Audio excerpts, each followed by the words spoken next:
ഒന്നാമത്തെ കാര്യം സഹോദരങ്ങളെ, 14 റുക്നുകളിൽ ഒന്ന് അൽ ഖിയാമു മഅൽ ഖുദ്റ ഫിൽ ഫർള് നിസ്കാരത്തിലാണെങ്കിൽ നിന്നുകൊണ്ട് നിസ്കരിക്കാൻ കഴിവുള്ളവർ നിന്നുകൊണ്ട് തന്നെ നിസ്കരിക്കുക എന്നുള്ളത് എന്താണ്? നിർബന്ധമായിട്ടുള്ള കാര്യമാണ്. ഫർള് നിസ്കാരത്തിൽ നിന്നുകൊണ്ട് നിസ്കരിക്കാൻ കഴിവുള്ള ആളുകളെ സംബന്ധിച്ചിടത്തോളം നിന്നുകൊണ്ട് തന്നെ നിസ്കരിക്കുക എന്നുള്ളത് ബാധ്യതയായിട്ടുള്ള കാര്യമാണ്. ഇവിടെ 2 കാര്യമാണ് ഞാൻ പറഞ്ഞത്. കഴിവുണ്ടാവുക, രണ്ടാമത്തേത് ഫർള്. അപ്പോൾ കഴിവുണ്ടാകുമെങ്കിൽ മാത്രമേ അള്ളാഹുവിൻ്റെ ദീനിൽ ഏതൊരു കാര്യത്തിലും ബാധ്യതയുള്ളൂ. ഒരാൾക്ക് നിൽക്കാൻ കഴിവില്ല, അയാൾക്ക് പ്രയാസമാണ്, അയാളെ സംബന്ധിച്ചിടത്തോളം ഈ റുക്കിന് അയാൾക്ക് ഒഴിവാണ്. അയാൾക്ക് ഇരുന്നുകൊണ്ട് തന്നെ നിസ്കരിക്കാം, ഇരുന്നുകൊണ്ട് തന്നെ ഒരാൾക്ക് നിസ്കരിക്കാം. എന്നാൽ ഒരാൾക്ക് കഴിവുണ്ട് എന്നിട്ട് ഒരാൾ ഇരുന്നുകൊണ്ടാണ് നിസ്കരിക്കുന്നത് എങ്കിൽ അവിടെ ഫർളായ നിസ്കാരം അള്ളാഹു സുബ്ഹാനഹു വ തആല അത് സ്വീകരിക്കുകയില്ല എന്ന കാര്യം മനസ്സിലാക്കണം. ഉദാഹരണത്തിന് എനിക്ക് നിന്നുകൊണ്ട് നിസ്കരിക്കാൻ കഴിവുണ്ട്, ഞാൻ ളുഹർ വാങ്ങെടുത്തപ്പോൾ ളുഹർ ഞാൻ ഇരുന്നുകൊണ്ട് നിസ്കരിക്കുകയാണെങ്കിൽ നമ്മൾ അറിയുക നമ്മൾ നിസ്കാരം അള്ളാഹു സുബ്ഹാനഹു വ തആലയുടെ അടുക്കൽ സ്വീകാര്യമല്ല. കാരണം ഇത് നിസ്കാരത്തിൻ്റെ റുക്നാണ്. നബി സല്ലല്ലാഹു അലൈഹി വസല്ലം പറഞ്ഞിട്ടുള്ളത് സ്വല്ലി ഖായിമൻ, നീ നിന്നുകൊണ്ട് നിസ്കരിക്കണം, ഫഇല്ലം തസ്തതി ഫഖായിദൻ, നിനക്ക് സാധിക്കില്ലെങ്കിൽ നീ ഇരുന്നുകൊണ്ട് നിസ്കരിക്കണം എന്നാണ്. നിന്നുകൊണ്ട് നിസ്കരിക്കുക എന്നുള്ളത് കൽപ്പനയാണ്. അതുപോലെ അള്ളാഹു തആല ഖുർആനിൽ പറഞ്ഞിട്ടുണ്ട് ഹാഫിളു അലസ്സലവാതി വസ്സലാത്തിൽ ഉസ്താ, നിങ്ങൾ നിസ്കാരങ്ങൾ കൃത്യമായ സമയത്ത് നിസ്കരിക്കണം, പ്രത്യേകിച്ച് മധ്യമ നിസ്കാരം അസ്ർ നിസ്കാരമാണെന്നാണ് മുഫസ്സിറുകൾ പറയുന്നത്. എന്നിട്ട് പറഞ്ഞു വഖൂമു ലില്ലാഹി ഖാനിതീൻ, ഭയഭക്തിയോടുകൂടി അള്ളാഹുവിന് വേണ്ടി നിന്നുകൊണ്ട് നിസ്കരിക്കുക, ഇത് അള്ളാഹുവിൻ്റെ കൽപ്പനയാണ്. അള്ളാഹു സുബ്ഹാനഹു വ തആല കൽപ്പിച്ചിരിക്കുന്നു, അത് നിർബന്ധമായ കാര്യമാണ്. അതുകൊണ്ട് കഴിവുള്ള ഒരാളെ സംബന്ധിച്ചിടത്തോളം ഫർള് നിസ്കാരം ഇരുന്ന് നിസ്കരിച്ചാൽ നിസ്കാരം സ്വീകാര്യമാകുകയില്ല. പല ആളുകൾക്ക് ഇതിൽ അബദ്ധം സംഭവിക്കാറുണ്ട്. നമ്മളെ പല പള്ളികളിലും പലരും നടന്നുകൊണ്ട് പള്ളിയിലേക്ക് കയറി നന്നായിട്ട് വരും, നടന്നുകൊണ്ടൊക്കെ വരും, അതല്ലെങ്കിൽ വാഹനത്തിൽ ഇറങ്ങിയിട്ടൊക്കെ നടക്കും. എന്നിട്ട് നിസ്കാരത്തിൻ്റെ ആദ്യം മുതലേ അങ്ങ് ഇരുന്ന് നിസ്കരിക്കുന്ന ഒരു പ്രവണത കാണാറുണ്ട്. ചിലർ വിചാരിക്കുകയാണ് കസാര ഉപയോഗിക്കുകയാണെങ്കിൽ അത് പൂർണ്ണമായി ഇരിക്കണം എന്നാണ്. അങ്ങനെയല്ല, മറിച്ച് നിസ്കാരത്തിൽ നമുക്ക് ഏതൊരു കാര്യമാണോ നമുക്ക് നിന്നുകൊണ്ട് ചെയ്യാൻ പ്രയാസം, അതുമാത്രം നമുക്ക് ഇരുന്നുകൊണ്ട് ചെയ്യാം.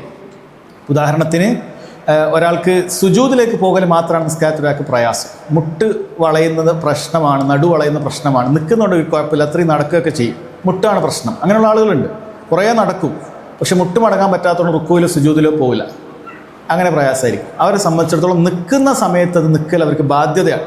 ചിലർ തെറ്റിദ്ധരിച്ചിരിക്കുകയാണ്, അവർക്ക് മുട്ടുവേദന ഉണ്ടെങ്കിൽ അല്ലെങ്കിൽ അങ്ങനെ കാല് മടങ്ങുന്നത് പ്രയാസം ഉണ്ടെങ്കിൽ ആദ്യം മുതലേ ഇരിക്കാമെന്ന് തെറ്റിദ്ധരിക്കുന്നവരുണ്ട്. അങ്ങനെ പാടില്ല.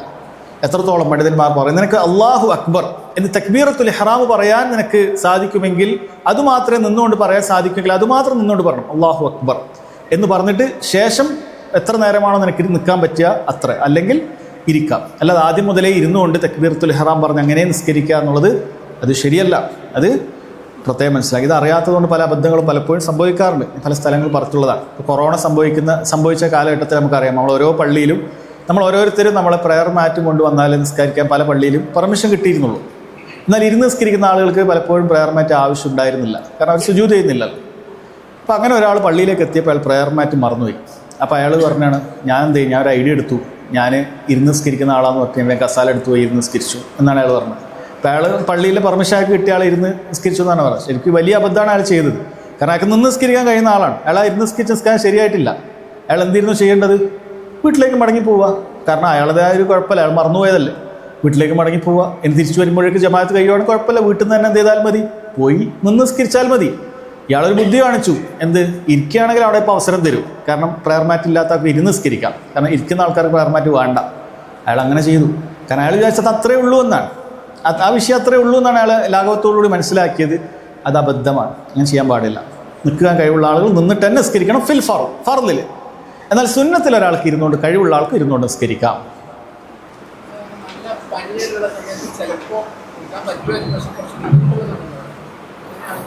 അതായത് എല്ലാം കുദറത്താണ്.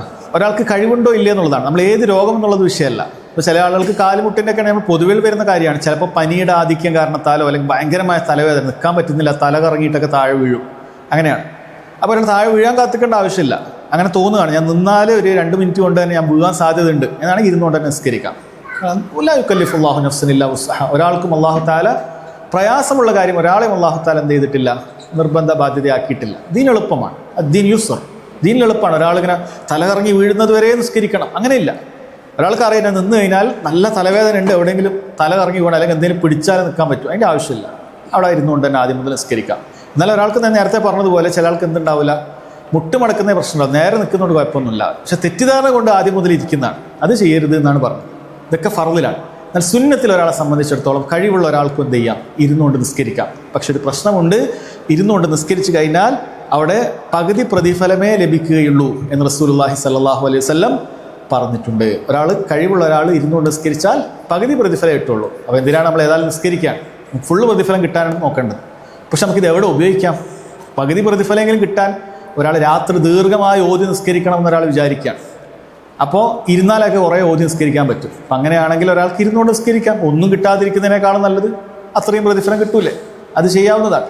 ഒരാൾക്ക് കഴിവില്ലെങ്കിൽ ഇരുന്നാൽ അത് ഫുള്ളായിട്ട് തന്നെ പ്രതിഫലം കിട്ടും, ഫർദിലും കിട്ടും, സുന്നത്തിലും കിട്ടും. കഴിവുള്ള ആളുകൾ ഇരുന്ന് നിസ്കരിച്ചാൽ പകുതി പ്രതിഫലമേ ലഭിക്കുകയുള്ളൂ എന്ന് മനസ്സിലാക്കണം. രോഗിയെ സംബന്ധിച്ചിടത്തോളം മുഴുവനായ പ്രതിഫലമാണ്, യാത്രക്കാരനെ സംബന്ധിച്ചിടത്തോളം മുഴുവനായ പ്രതിഫലമാണ്. കാരണം ഫ്ലൈറ്റിൽ നമ്മൾ ഇരുന്ന് നിസ്കരിക്കുമ്പോൾ നമുക്ക് പ്രതിഫലം കുറയില്ല. നബി സ്വല്ലല്ലാഹു അലൈഹി വസല്ലം പറഞ്ഞു, ഇദാ മരിദൽ അബ്ദു ഔ സാഫർ, ഒരു മനുഷ്യന് രോഗിയായി അല്ലെങ്കിൽ യാത്രക്കാരനായി, കുതുബ ലഹു മിസ്ലു മാ കാന യഅമലു മുഖീമൻ സഹീഹ, അയാൾ നാട്ടുകാരനായിരിക്കും ആരോഗ്യാവസ്ഥയിൽ ചെയ്യുന്ന അതേപോലെ തന്നെ അവന് പ്രതിഫലം രേഖപ്പെടുത്തും. അള്ളാഹുവിൻ്റെ വാഗ്ദാനം റസൂലുള്ളാഹി സ്വല്ലല്ലാഹു അലൈഹി വസല്ലം അറിയിച്ചിട്ടുള്ള കാര്യമാണ്. അതുകൊണ്ട് നിൽക്കുക എന്നുള്ള കാര്യം അത് ആദ്യം മനസ്സിലാക്കുക. രണ്ടാമത്തെ റുക്ൻ തക്ബീറത്തുൽ ഇഹ്റാമാണ്. എന്താണ് തക്ബീറത്തുൽ ഇഹ്റാം എന്ന് പറഞ്ഞാൽ? അല്ലാഹു അക്ബർ എന്ന് പറയുന്ന കാര്യത്തിനാണ് തക്ബീറത്തുൽ ഇഹ്റാം എന്ന് പറയുന്നത്. ആ വാക്ക് അറബിയിലുള്ള വാക്ക് കാര്യം ചില ആൾക്കാർക്ക് ചിലപ്പോൾ പറയാൻ തന്നെ കിട്ടൂല, അറിഞ്ഞാൽ തന്നെ അതുകൊണ്ട് ഉദ്ദേശിക്കുന്നത് എന്താണെന്ന് അറിയില്ല. അല്ലെങ്കിൽ ചിലപ്പോൾ 2-3 കാര്യങ്ങൾ ഒരുമിച്ച് അവർ ഉദ്ദേശിക്കുന്നുണ്ടാകും. ഇങ്ങനെയൊക്കെ ഇങ്ങനെ കൈകളൊക്കെ ഉയർത്തി അള്ളാഹു അക്ബർ എന്ന് പറയലാണ് തക്ബീറത്ത്. അല്ല, തക്ബീറത്തുൽ ഇഹ്റാം എന്ന് പറഞ്ഞാൽ അള്ളാഹു അക്ബർ എന്ന് പറയുന്ന വാക്ക് മാത്രമാണ്. അതാണ് റുക്നായിട്ടുള്ള കാര്യം. അതിനോടൊപ്പം നമ്മൾ കൈകൾ ഉയർത്തുക എന്നുള്ളത് അത് എന്താണ്? സുന്നത്തായിട്ടുള്ള കാര്യമാണ്. നമ്മൾ നിസ്കാരം ആരംഭിക്കുന്നത് ഇവിടെയാണ്. നിൽക്കുന്നത് കഴിഞ്ഞാൽ പിന്നീട് നമ്മൾ നേരത്തെ ഈ പറഞ്ഞ നിബന്ധനകളൊക്കെ പാലിച്ച് നിന്ന് കഴിഞ്ഞാൽ നിസ്കാരം എപ്പോഴാണ് നമ്മൾ ആരംഭിക്കുന്നത്? അപ്പോൾ അള്ളാഹു അക്ബർ എന്ന് പറഞ്ഞിട്ടാണ് നിസ്കാരം ആരംഭിക്കുന്നത്. ഇവിടെ ഈ അള്ളാഹു അക്ബർ എന്ന് പറയുക എന്നുള്ളതാണ് നിസ്കാരത്തിൻ്റെ റുക്നായിട്ടുള്ള കാര്യം. അതോടൊപ്പം നമ്മൾ കൈകൾ ഒരാൾ 2 രീതിയിൽ ഹദീസിൽ വന്നിട്ടുണ്ട്. ഒന്ന് ചുമലുകൾ വരെ കൈകൾ ഉയർത്തുക എന്നുള്ളത് വന്നിട്ടുണ്ട്. 2 ചെവിക്കുറ്റിയോടൊപ്പം ഉയർത്തുക എന്ന് വന്നിട്ടുണ്ട്. ഈ 2 രീതിയും ഒരാൾക്ക് സ്വീകരിക്കാം. ഒരു നിസ്കാരത്തിൽ അങ്ങനെ, ഒരു നിസ്കാരത്തിൽ ഇങ്ങനെ, 2 രീതിയിലും സ്വീകരിക്കാം. കൈകൾ ഉയർത്താൻ പറയുന്ന സാഹചര്യത്തിലെല്ലാം ഇങ്ങനെയാണ് കൈകൾ ഉയർത്തേണ്ടത്. നിസ്കാരത്തിൽ 4 സ്ഥലത്താണ് കൈകൾ ഉയർത്താൻ വന്നിട്ടുള്ളത്. ഒന്ന് തക്ബീറത്തുൽ ഇഹ്റാമിലേക്ക് പ്രവേശിക്കുമ്പോൾ, അത് നിസ്കാരം ആരംഭിക്കുമ്പോൾ ഒന്ന്. രണ്ടാമത്തത് റുക്കൂയിലേക്ക് പ്രവേശിക്കുമ്പോൾ അല്ലാഹു അക്ബർ എന്ന് പറഞ്ഞിട്ടാണ് റുക്കൂയിലേക്ക് പോകുന്നത്. 3 റുക്കൂയിൽ നിന്നും സമി അല്ലാഹു ലിമൻ ഹമിദ എന്ന് പറഞ്ഞ് വരുന്ന വേളയിൽ. ഇതാണ് 2 റക്അത്തുള്ള നിസ്കാരങ്ങളിലൊക്കെ ഈ 3 എണ്ണം ഉണ്ടാവുള്ളൂ. എന്നാൽ 3 റക്അത്തോ 4 റക്അത്തോ ഉള്ള മഗ്രിബ്, ഇശ, ളുഹർ, അസ്റൊക്കെ പോലെയുള്ള നിസ്കാരങ്ങളിൽ എന്ത് ചെയ്യണം? 3ാമത്തെ റക്അത്തിലേക്ക് ഉയരുന്ന സമയത്ത് അല്ലാഹു അക്ബർ എന്ന് കൈകൾ ഉയർത്തിയിട്ട് പറയണം. 4 അവസ്ഥകളിലാണ് കൈകൾ ഉയർത്തി പറയേണ്ടത്. ഈ 4 അവസ്ഥകളിൽ കൈകൾ ഇങ്ങനെ ഉയർത്തുക എന്നുള്ളത് സുന്നത്ത് മാത്രമാണ്. ഞാൻ സുന്നത്ത് മാത്രമാണ് എന്ന് പറയുമ്പോൾ ഒരിക്കലും തന്നെ അത് നിങ്ങൾ ചെയ്യേണ്ടതില്ല എന്നൊരിക്കലും മനസ്സിലാക്കരുത്. നമ്മളൊരു കാര്യം സുന്നത്താണെന്ന് പറയുന്നതിൻ്റെ ഒരേ ഒരു ലക്ഷ്യം മാത്രമേ ഉള്ളൂ. അങ്ങനെ ചെയ്തിട്ടില്ല എന്ന് വിചാരിച്ചിട്ട് നമ്മുടെ നിസ്കാരം ബാത്തിലാവുകയില്ല. കാരണം റുക്കൻ എന്ന് പറയുമ്പോൾ ചിലപ്പോൾ അങ്ങനെയൊക്കെ തെറ്റിദ്ധരിക്കും. റുക്കൻ അല്ലാഹു അക്ബർ എന്ന് പറയലാണ്. അതുകൊണ്ട് തന്നെ ഒരാൾ അല്ലാഹു അക്ബർ എന്ന് പറഞ്ഞ് കൈ നേരെ ഇങ്ങനെ കെട്ടിയാലും അയാളുടെ നിസ്കാരം എന്ത് ചെയ്തിട്ടുണ്ട്? ശരിയായിട്ടുണ്ട്. ഇനി വേറൊരാൾ ചിലപ്പോൾ കൈകൾ ഇങ്ങനെ ഉയർത്തുന്നൊക്കെ ഉണ്ടാവും, പക്ഷെ അല്ലാഹു അക്ബർ എന്ന് പറഞ്ഞിട്ടില്ല, കാര്യമില്ല. കാരണം ഇത് റുക്കിനാണ്. ഈ തക്ബീറത്തുൽ ഇഹ്റാം ഒരാൾ പറഞ്ഞിട്ടില്ലെങ്കിൽ ഒരാൾ നിസ്കാരത്തിൽ പ്രവേശിച്ചിട്ടേ ഇല്ല. ആരെങ്കിലും നിസ്കാരത്തിൻ്റെ പകുതിയിൽ വെച്ച് ഓർമ്മിക്കുകയാണ്, ഞാൻ തക്ബീറത്തുൽ ഇഹ്റാം പറയാതെ നേരെ വന്ന് കയറിയതാണ് എന്നാണെങ്കിൽ അയാൾ നിസ്കാരം ശരിയായിട്ടില്ല. അപ്പം കൈ അയക്കുക എന്നുള്ളതല്ലാതെ വേറൊന്നും ചെയ്യാനില്ല. കാരണം തക്ബീറത്തുൽ ഇഹ്റാം പറഞ്ഞാൽ മാത്രമേ ഒരാൾ നിസ്കാരത്തിൽ പ്രവേശിക്കാൻ കഴിയുള്ളൂ. അതിന് പകരം സുബ്ഹാനല്ലാഹെന്നോ അൽഹംദുലില്ലാന്നോ വേറെ എന്ത് പറഞ്ഞിട്ടും കാര്യമില്ല. അല്ലാഹു അക്ബർ എന്നുള്ള വാക്ക് തന്നെ പറയണം. അതാണ് തക്ബീറത്തുൽ ഇഹ്റാമിൻ്റെ പ്രത്യേകത. അത് പറഞ്ഞു കഴിഞ്ഞാൽ ഒരാൾ നിസ്കാരത്തിൽ പ്രവേശിച്ചു. അപ്പോൾ കൈകൾ ഇങ്ങനെ ഉയർത്തുക എന്ന് പറയുന്നത് സുന്നത്തായ കാര്യമാണ്. അപ്പോൾ കൂടുതൽ പ്രതിഫലം ഒരാൾക്ക് ലഭിക്കും. അത് 3 രീതിയിൽ ഇവിടെ കൈകൾ ഉയർത്താമെന്നാണ്. ഒന്ന്, അല്ലാഹു അക്ബർ എന്ന് പറഞ്ഞതിന് ശേഷം ഒരാൾക്ക് കൈകൾ ഇങ്ങനെ ഉയർത്താം, അതൊരു രീതി. 2, അല്ലാഹു അക്ബർ എന്ന് പറയുന്നതോടൊപ്പം ഉയർത്താം, അത് 2ാമത്തെ രീതി. 3, അല്ലാഹു അക്ബർ എന്ന് പറയുന്നതിന് മുമ്പ് തന്നെ കൈകൾ ഉയർത്താം. 3 രീതിയിലാവാൻ പറ്റും. അതായത് മുമ്പും ആവാം, ഒപ്പവുമാകാം, ശേഷവുമാകാം എന്നർത്ഥം. പറഞ്ഞത് മാറിപ്പോയെന്നറിയില്ല. ഈ 3 രീതിയിലും തക്ബീറത്തുൽ ഇഹ്റാമിൽ പറ്റും. ബാക്കിയുള്ള തക്ബീറുകളിൽ ഇൻഷാ അല്ലാഹ് ഞാൻ പറയുന്നുണ്ട്. ഈ 3 രീതിയിലും പറയും. അല്ലാഹു അക്ബർ എന്ന് പറഞ്ഞിട്ട് കൈകൾ ഇങ്ങനെ ആക്കിയാലും കുഴപ്പമില്ല. ഒരാൾ അല്ലാഹു അക്ബർ എന്ന് പറഞ്ഞാലും കുഴപ്പമില്ല. ഒരാൾ കൈകൾ ഇങ്ങനെ കെട്ടി അല്ലാഹു അക്ബർ എന്ന് പറഞ്ഞാലും കുഴപ്പമില്ല. തക്ബീറത്തുൽ ഇഹ്റാമിൽ ഈ 3 രീതിയിൽ ഏത് വേണമെങ്കിലും അനുവദിക്കപ്പെടും. ജമാഅത്തായി നിസ്കരിക്കുന്ന സമയത്ത് ഇമാം തക്ബീറത്തുൽ ഇഹ്റാം പറഞ്ഞതിന് ശേഷം മാത്രമേ നമ്മൾ എന്ത് ചെയ്യാൻ പാടുള്ളൂ? നമ്മൾ അല്ലാഹു അക്ബർ പറയാൻ പാടുള്ളൂ. ഇമാമിനോടൊപ്പം പോലും പാടില്ല. ഇമാം അല്ലാഹു അക്ബർ എന്ന് പറഞ്ഞാൽ മാത്രമേ നമ്മൾ അല്ലാഹു അക്ബർ എന്ന് പറയാൻ പാടുള്ളൂ. അത് പ്രത്യേകം ശ്രദ്ധിക്കുക. ഇതാണ് തക്ബീറത്തുൽ ഇഹ്റാമുമായി ബന്ധപ്പെട്ട് മനസ്സിലാക്കേണ്ടത്. ഇവിടെ ഒക്കെ ഒരുപാട് മസാലകൾ ചിലപ്പോൾ വന്നേക്കാം. ഒരാൾ നിസ്കാരത്തിൽ വൈകി വരുന്ന ഒരാളെ സംബന്ധിച്ചിടത്തോളം, വൈകിട്ടാണ് ഒരാൾ വരുന്നത്, ഒരു റക്അത്ത് കഴിഞ്ഞിട്ടുണ്ട്. അപ്പോൾ നമ്മളെ സംബന്ധിച്ചിടത്തോളം ഇമാമിൻ്റെ തക്ബീറത്തുൽ ഇഹ്റാമൊക്കെ ഇമാം ഇപ്പോൾ രണ്ടാമത്തെ റക്അത്തിലോ മൂന്നാമത്തെ റക്അത്തിലോ ഒക്കെയാണ്. നമ്മളെ സംബന്ധിച്ചിടത്തോളം നമ്മൾ ആദ്യം വന്നിട്ട് ആ ജമാഅത്തിൽ ആരംഭിക്കണമെങ്കിൽ നമ്മൾ നിസ്കാരം ആരംഭിക്കണമെങ്കിൽ തക്ബീറത്തുൽ ഇഹ്റാം പറയണം. നമ്മൾ ആദ്യം വന്നിട്ട് നമ്മൾ എന്താ ചെയ്യേണ്ടത്? അവിടെ നിയത്തോടുകൂടി വന്ന് അവിടെ നിന്ന് അല്ലാഹു അക്ബർ എന്ന് പറയണം. ആ പറയുന്ന സമയത്ത് നിങ്ങൾ കൈകൾ ഉയർത്തിയാലും ശരി, ഇല്ലെങ്കിലും ശരി, നിങ്ങൾ അവിടെ വന്ന് നേരെ നിന്നിട്ട് അല്ലാഹു അക്ബർ എന്ന് പറയണം. ചില ആളുകൾക്ക് വരുന്ന അബദ്ധമാണ്, അവർ അല്ലാഹു അക്ബർ എന്ന് പറഞ്ഞിട്ട് അങ്ങോട്ട് പോകും. അല്ല, നേരെ നിന്നിട്ട് ഒരു അല്ലാഹു അക്ബർ തക്ബീറത്തുൽ ഇഹ്റാം പറയണം. അതിനുശേഷം ഇമാം ഇപ്പോൾ റുക്കൂയിലോ സുജൂദിലോ ഒക്കെ ആണെങ്കിൽ രണ്ടാമത്തെ ആ റുക്കൂയിലേക്കും സുജൂദിലേക്കും പോകാനുള്ള തക്ബീർ പറയാമെന്നുള്ളത് അവിടെ സുന്നത്താണ്. ഈ ഒരു സാഹചര്യത്തിൽ സുന്നത്താണ്. അത് പറയാതെ ഒരാൾ നേരെ അല്ലാഹു അക്ബർ പറഞ്ഞ് നേരെ സുജൂദിലേക്ക് ചേർന്നാലും അത് മതിയായതാണ്. എനിക്ക് ജമാഅത്ത് അതോടുകൂടി ജമാഅത്തിൽ ആരംഭിച്ചു. പക്ഷേ അല്ലാഹു അക്ബർ എന്നുള്ളത് ആദ്യം പറയണം. ഇനി സഹോദരങ്ങളെ, അടുത്ത റുക്കൻ എന്ന് പറയുന്നത് സൂറത്തുൽ ഫാത്തിഹ പാരായണം ചെയ്യുക എന്നുള്ളതാണ്. ഖിറാഅത്തു അൽ ഖുർആൻ, ഖിറാഅത്തുൽ ഫാത്തിഹയാണ് മൂന്നാമത്തെ റുക്കിന് എന്ന് പറയുന്നത്. അതെല്ലാ നിസ്കാരത്തിലും എല്ലാ റക്അത്തിലും എല്ലാവരും പാരായണം ചെയ്യേണ്ടതാണ് എന്നതാണ് ഏറ്റവും ശരിയ അഭിപ്രായം. പണ്ഡിതന്മാർക്കിടയിൽ ഇവിടെ അഭിപ്രായ വ്യത്യാസമുണ്ട്, ഏകാഭിപ്രായമുള്ള വിഷയമുണ്ട്. അഭിപ്രായ വ്യത്യാസമുള്ള വിഷയം, ഇമാം ഒച്ചത്തിൽ ഓതുന്ന നിസ്കാരങ്ങളിൽ പുറകിലുള്ള മഅ്മൂമീങ്ങൾ ഇമാം ഒച്ചത്തിൽ ഓതുന്ന സമയത്ത് ഓതേണ്ടതുണ്ടോ എന്നുള്ളതിലാണ്. അത് ശക്തമായ അഭിപ്രായ വ്യത്യാസം പണ്ഡിതന്മാർക്കിടയിലുണ്ട്. പല പണ്ഡിതന്മാർ ഓതേണ്ടതില്ല എന്ന് പറഞ്ഞിട്ടുണ്ട്. എന്നാൽ വേറെ ചിലർ പൊതുവായി വന്ന തെളിവിനനുസരിച്ച് ഓതേണ്ടതുണ്ട് എന്ന് പറഞ്ഞിട്ടുണ്ട്. ഓതുക എന്നുള്ളതാണ് സൂക്ഷ്മതയെ മനസ്സിലാവുന്നത്.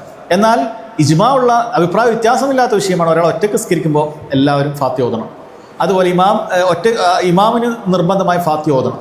അതുപോലെ തന്നെ ഇമാമിൻ്റെ പുറകിൽ എല്ലാ നിസ്കാരത്തിലും ളുഹറിനും അസറിനെ പോലെയുള്ള ഒച്ചത്തിൽ ഓതാത്ത നിസ്കാരത്തിലും എല്ലാവരും ഓതണം എന്നതാണ് ഏറ്റവും ശരിയായ അഭിപ്രായമായി പണ്ഡിതന്മാർ പറയുന്നത്. കാരണം ഹദീസിൽ വന്നിട്ടുണ്ട്, ലാ സ്വലാത്ത ലിമൻ ലം യഖറ ബിഫാത്തിഹത്തുൽ കിതാബ്, ഫാത്തിഹത്തുൽ കിതാബ് സൂറത്തുൽ ഫാത്തിഹ പാരായണം ചെയ്യാത്തവർക്ക് നിസ്കാരമില്ല എന്ന് നബി സല്ലല്ലാഹു അലൈഹി വസല്ലം എന്ത് ചെയ്തിട്ടുണ്ട്? പറഞ്ഞിട്ടുണ്ട്. അതുകൊണ്ട് ഫാത്തിഹ പാരായണം ചെയ്യുക. അത് ഒറ്റയ്ക്ക് നിസ്കരിക്കുന്ന ആളെ സംബന്ധിച്ചിടത്തോളം പ്രത്യേകം പറഞ്ഞു തരേണ്ട ആവശ്യമില്ല. സുന്നത്ത് നിസ്കാരങ്ങൾ സ്ത്രീകൾ വീട്ടിൽ ഒറ്റയ്ക്ക് നിസ്കരിക്കുമ്പോൾ പ്രത്യേകിച്ച് പറഞ്ഞു തരേണ്ട ആവശ്യമില്ല. ഇമാമിനോടൊപ്പം നിസ്കരിക്കുന്ന സമയത്ത് ളുഹറിൻ്റെ അസറിൻ്റെ കാര്യത്തിൽ നിങ്ങൾക്ക് സംശയമില്ല, നിങ്ങൾക്ക് ഓതാവുന്നതാണ്. എന്നാൽ മറ്റ് സമയത്ത് എപ്പോഴാണ് ഓതേണ്ടത് എന്ന് പലരും ചോദിക്കാറുണ്ട്. പണ്ഡിതന്മാർ പറയുന്നത് എപ്പോൾ വേണമെങ്കിലും ഓതാം. ഇമാമ് ഓതിയതിന് ശേഷം ഒരു സമയം അവിടെ കിട്ടുകയാണെങ്കിൽ അപ്പോൾ ഓതണമെങ്കിൽ അങ്ങനെ ഓതാം. അതല്ലെങ്കിൽ ഇമാം ഓരോ ആയത്ത് ഓതി കഴിഞ്ഞ് അപ്പോൾ ഓതണമെങ്കിൽ ഓതാം. ഇനി ഇമാമിനോടൊപ്പം ഓതിയാലും എന്തില്ല, അത് തെറ്റില്ല. ഒരാൾക്ക് സൂറത്തുൽ ഫാത്തിഹ ഓതാം. ചില ഹദീസുകളിൽ സ്വഹാബികൾ ഇങ്ങനെ പുറകിൽ ഓതുന്ന കേട്ടപ്പോൾ നബി സല്ലല്ലാഹു അലൈഹി വസല്ലം നിസ്കാരം കഴിഞ്ഞ് ചോദിക്കുന്നുണ്ട്, നിങ്ങൾ എന്തെങ്കിലും ഓതുന്നുണ്ടോ എന്ന് ചോദിച്ചിട്ടുണ്ട്. അപ്പോൾ അവർ പറഞ്ഞു, അങ്ങനെ ഫാത്തിഹ നിങ്ങൾ ഓതുന്നതായിട്ട് ഞാൻ കേൾക്കുന്നുണ്ടല്ലോ എന്ന് പറഞ്ഞു. അപ്പോൾ അവർ അതേ എന്ന് പറഞ്ഞപ്പോൾ അവിടെ നിന്ന് പറഞ്ഞു, എങ്കിൽ നിങ്ങൾ ഫാത്തിഹത്തുൽ കിതാബ് ഒഴികെ മറ്റൊന്നും ഓതാൻ പാടില്ല എന്ന് പറഞ്ഞു. അതിൽ നിന്നാണ് പണ്ഡിതന്മാർ ഇമാം ഓതുമ്പോൾ പോലും ഫാത്തിഹ ഓതണം എന്നുള്ളതിന് തെളിവായി കൊണ്ടുവരുന്നത്. അതുകൊണ്ട് എല്ലാ സമയത്തും നമ്മൾ ഫാത്തിഹ ഓതുക എന്നുള്ളതാണ്. അതിനപ്പുറത്തേക്കൊന്നും ഓതേണ്ടതില്ല, സൂറത്തുകൾ ഓതേണ്ടതില്ല എന്ന് മനസ്സിലാക്കണം. ഇവിടെ പണ്ഡിതന്മാർ പറയാണ്, നമ്മൾ വൈകിയെത്തി, അങ്ങനെ ഒരു സാഹചര്യത്തിലെത്തി, നമ്മൾ ദുആഉൽ ഇസ്തിഫ്താഹ് പ്രാരംഭ പ്രാർത്ഥനയ്ക്ക് ഇമാം പറഞ്ഞതിന് ശേഷമാണ്, അപ്പോൾ മഗ്രിബ് ഇശായിനൊക്കെ നമ്മൾ വൈകിയെത്തി എന്ന് വിചാരിക്കുക. നമ്മൾ വരുമ്പോൾ തന്നെ ഇമാം ഫാത്തിഹ കഴിഞ്ഞ് പകുതിയിലോ അതല്ലെങ്കിൽ സൂറത്തിലൊക്കെ ഉള്ളത്. ആ സമയത്ത് നമ്മൾ ഫാത്തിഹ ഓതുന്ന സമയത്ത് ഫാത്തിഹയിൽ തന്നെ സുന്നത്തായിട്ടുള്ള കാര്യമുണ്ട്. അപ്പോൾ ഫാത്തിഹ ആരംഭിക്കുമ്പോൾ അഊദു ബില്ലാഹി മിനശ് ശൈത്വാനിർ റജീം, ബിസ്മില്ലാഹിർ റഹ്മാനിർ റഹീം. ഏറ്റവും ശരിയായ അഭിപ്രായ പ്രകാരം ബിസ്മി ഫാത്തിഹയിൽ പെട്ടതല്ല, അൽഹംദുലില്ലാഹി റബ്ബിൽ ആലമീൻ മുതലാണ് ഫാത്തിഹയിൽ പെട്ടത്. ഈ ഔദും ബിസ്മിയൊക്കെ ഒരാൾക്ക് വേണമെങ്കിൽ എന്ത് ചെയ്യാം, ആ സമയത്ത് ഒഴിവാക്കാം. കാരണം നമ്മൾ എത്താൻ നേരത്ത് ഇമാം എവിടെ എത്തിയിട്ടുണ്ട്? അവസാനത്തിൽ എത്തിയിട്ടുണ്ട്. ഖുൽ ഹുവല്ലാഹു അഹദ് എന്നൊക്കെ പറഞ്ഞ് മഗ്രിബിൽ ഓതുകയാണ്. നമ്മൾ എത്തിയിട്ടേ ഉള്ളൂ. നമ്മൾ അല്ലാഹു അക്ബർ പറയാം, അൽഹംദുലില്ലാഹി റബ്ബിൽ ആലമീൻ റഹ്മാനിർ റഹീം, ഫാത്തിഹ അവിടെ മുതൽ ഓതിയിട്ട് തീർത്താൽ മതി. നമ്മൾ ഒരിക്കലും എന്ത് ചെയ്യാൻ പാടില്ല, ആ സമയത്ത് പോയി ദുആഉൽ ഇസ്തിഫ്താഹ് ഓതുക, ഔദു ബിസ്മിയൊക്കെ ഓതി പതിയെ ഓതുമ്പോഴേക്ക് നമ്മൾ ഫാത്തിഹ തുടങ്ങുമ്പോഴേക്ക് ചിലപ്പോൾ ഇമാം റുക്കൂയിലേക്ക് പോകും. ഇപ്പോൾ ചില ആളുകൾ ഫുൾ ഫാത്തിഹയൊക്കെ ഓതി കാത്ത് നിന്ന് ഇമാം റുക്കൂയിൽ നിന്നൊക്കെ എഴുന്നേൽക്കും. അത് ശരിയല്ല. മറിച്ച് ഇമാം റുക്കൂയിലേക്ക് പോയാൽ ഉടനെ നമ്മൾ റുക്കൂയിലേക്ക് പോകണം. അതുകൊണ്ട് നമ്മൾ എന്ത് ചെയ്യുക, ഒന്നുകിൽ ഈ രൂപത്തിൽ ഓതുക. ഇനി അതല്ല, അത്രയും ഓതാൻ സമയമില്ല, നമ്മൾ എത്തുമ്പോഴേക്ക് ഇമാം റുക്കൂയിലേക്ക് പോവുകയാണ്, അല്ലെങ്കിൽ ഒരായത്തെ ബാക്കിയുള്ളൂ, വലം യകുൽ ലഹു കുഫുവൻ അഹദ് ഇമാം പറയാണ്, അപ്പോഴാണ് നമ്മൾ എത്തുന്നത്. അപ്പോൾ പണ്ഡിതന്മാർ പറയണം, ആ അവസ്ഥയിൽ നമുക്ക് ഫാത്തിഹ ഓതൽ ഇളവുണ്ട്. അവിടെ നമ്മൾ ഫാത്തിഹ ഓതേണ്ടതില്ല. മറിച്ച് അല്ലാഹു അക്ബർ എന്ന് പറഞ്ഞ് ഇമാമിനോടൊപ്പം റുക്കൂയിലേക്ക് പോവുക. അയാൾക്ക് ആ റക്അത്ത് കിട്ടുന്നതാണ്. ഇനി വേറൊരവസ്ഥ, ഇമാം റുക്കൂയിലെത്തിയിട്ടുണ്ട്, അവിടെയാണ് നമ്മൾ എത്തുന്നത് എങ്കിൽ അവിടെ നമുക്ക് ഫാത്തിഹ കളവുണ്ട്. നമ്മൾ അവിടെ എത്തി അല്ലാഹു അക്ബർ എന്ന് പറഞ്ഞ് തക്ബീറത്തുൽ ഇഹ്റാം പറയുക, ശേഷം അല്ലാഹു അക്ബർ എന്ന് പറഞ്ഞ് റുക്കുവിലേക്ക് പോവുക. റുക്കു കിട്ടിയെന്ന് നമുക്ക് ഉറപ്പുണ്ടെങ്കിൽ ആ റക്കായത്ത് കിട്ടും. റുക്കു കിട്ടിയെന്ന് ഉറപ്പില്ലെങ്കിൽ ആ റക്കായത്ത് കിട്ടുകയില്ല. ശക്ക് അവിടെ മതിയാവുകയില്ല. നമ്മൾ പോകുമ്പോൾ തന്നെ ഇമാം എഴുന്നേറ്റും തോന്നിയാണെങ്കിൽ ആ റക്കായത്ത് നമ്മൾ മാറ്റി നിസ്കരിക്കണം. ഇനി അതല്ല, ഇമാമും നമ്മൾ ഒരുമിച്ച് റുക്കുവിൽ തന്നെ കിട്ടിയിട്ടുണ്ട് എന്നാണെങ്കിൽ നമുക്ക് ആ റക്കായത്ത് കിട്ടും എന്നാണ് പണ്ഡിതന്മാർ പറയുന്നത്. ചുരുക്കത്തിൽ ഫാത്തിഹ ഓതുക എന്നുള്ളത് നിർബന്ധമാണ്. ഇത്തരം ചില സാഹചര്യങ്ങളിൽ മാത്രമാണ് ഫാത്തിഹ ഓതേണ്ടാത്തതായിട്ടുള്ളൂ എന്ന കാര്യം മനസ്സിലാക്കുക. ഇത് ഫർളാകട്ടെ സുന്നത്താകട്ടെ അങ്ങനെയാണ്, വ്യത്യാസമില്ല. ഫർദിനും സുന്നത്തിനൊക്കെ എല്ലാ റക്കായത്തും കിട്ടണമെങ്കിൽ ഫാത്തിഹ ഓതേണ്ടതുണ്ട്. ഇനി സഹോദരങ്ങളെ, ഫാത്തിഹ പറയുമ്പോൾ സ്വാഭാവികമായി അതിൻ്റെ മുന്നിൽ ദുആഉൽ ഇസ്തിഫ്താഹിനെ കുറിച്ച് ഞാൻ പറഞ്ഞിട്ടില്ല. ദുആഉൽ ഇസ്തിഫ്താഹ് നിസ്കാരത്തിൻ്റെ റുക്കനല്ല, സുന്നത്താണ്. ഒരാൾ മനഃപൂർവ്വം ഉപേക്ഷിച്ചാൽ പോലും അയാളുടെ നിസ്കാരം ശരിയാകും. പക്ഷേ ആ ദുആഉൽ ഇസ്തിഫ്താഹ്, നിങ്ങൾക്ക് പ്രാർത്ഥനയുടെ ബുക്ക് കിട്ടിയിട്ടുണ്ടാകണം. ദുആഉൽ ഇസ്തിഫ്താഹിൻ്റെ പ്രാരംഭ പ്രാർത്ഥനയുടെ അർത്ഥങ്ങൾ നിങ്ങൾ നോക്കിയാൽ സുബ്ഹാനല്ലാഹ് വലിയ മഹത്തരമായ അർത്ഥങ്ങളാണ്. റസൂലുള്ളാഹി സ്വല്ലല്ലാഹു അലൈഹി വസല്ലം വ്യത്യസ്ത പ്രാരംഭ പ്രാർത്ഥനകൾ പഠിപ്പിച്ചു തന്നിട്ടുണ്ട്. ചിലതിൽ അള്ളാഹുവിനെ പുകഴ്ത്തുന്ന വാക്കുകളായിരിക്കും ഉണ്ടാവുക. സുബ്ഹാനക അല്ലാഹുമ്മ വബിഹംദിക വതബാറക ഇസ്മുക വതആല ജദ്ദുക വലാ ഇലാഹ ഗൈറുക. അള്ളാഹുവിനെ പുകഴ്ത്തുന്ന വാക്കുകളാണ്. നമുക്കത് വിശദീകരിക്കാനുള്ള സമയമില്ല.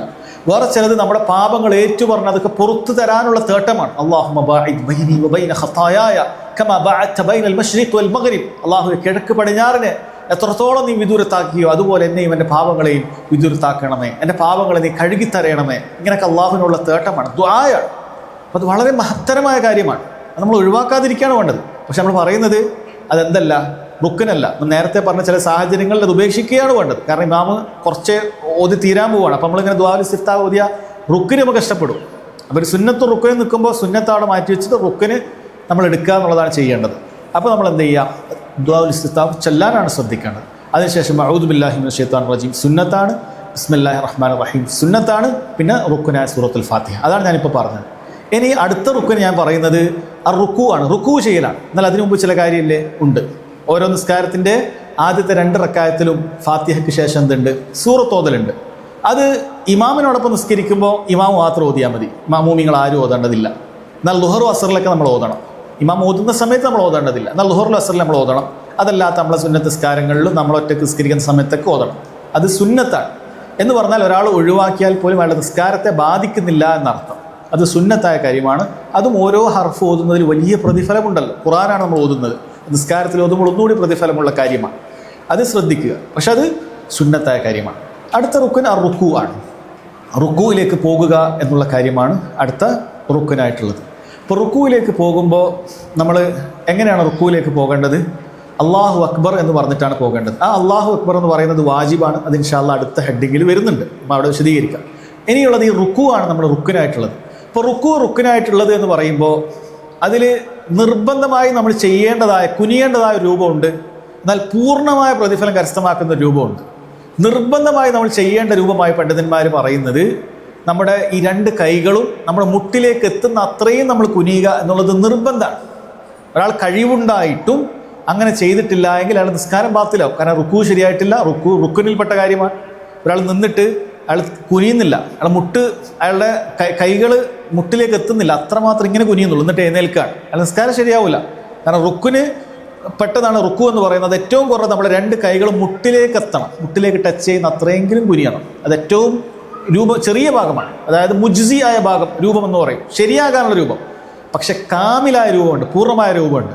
നബി സല്ലല്ലാഹു അലൈഹി വസല്ലം ചെയ്തത് പൂർണ്ണമായി നിന്ന് കഴിഞ്ഞാൽ അവിടുന്ന് സ്വഹാബികൾ പറയുന്നത് കാണാൻ സാധിക്കും. ഒരു പാത്രത്തിൽ വെള്ളം വെച്ചാൽ അത് പുറകിലേക്കും പോവില്ല, മുന്നിലേക്കും പോവില്ല.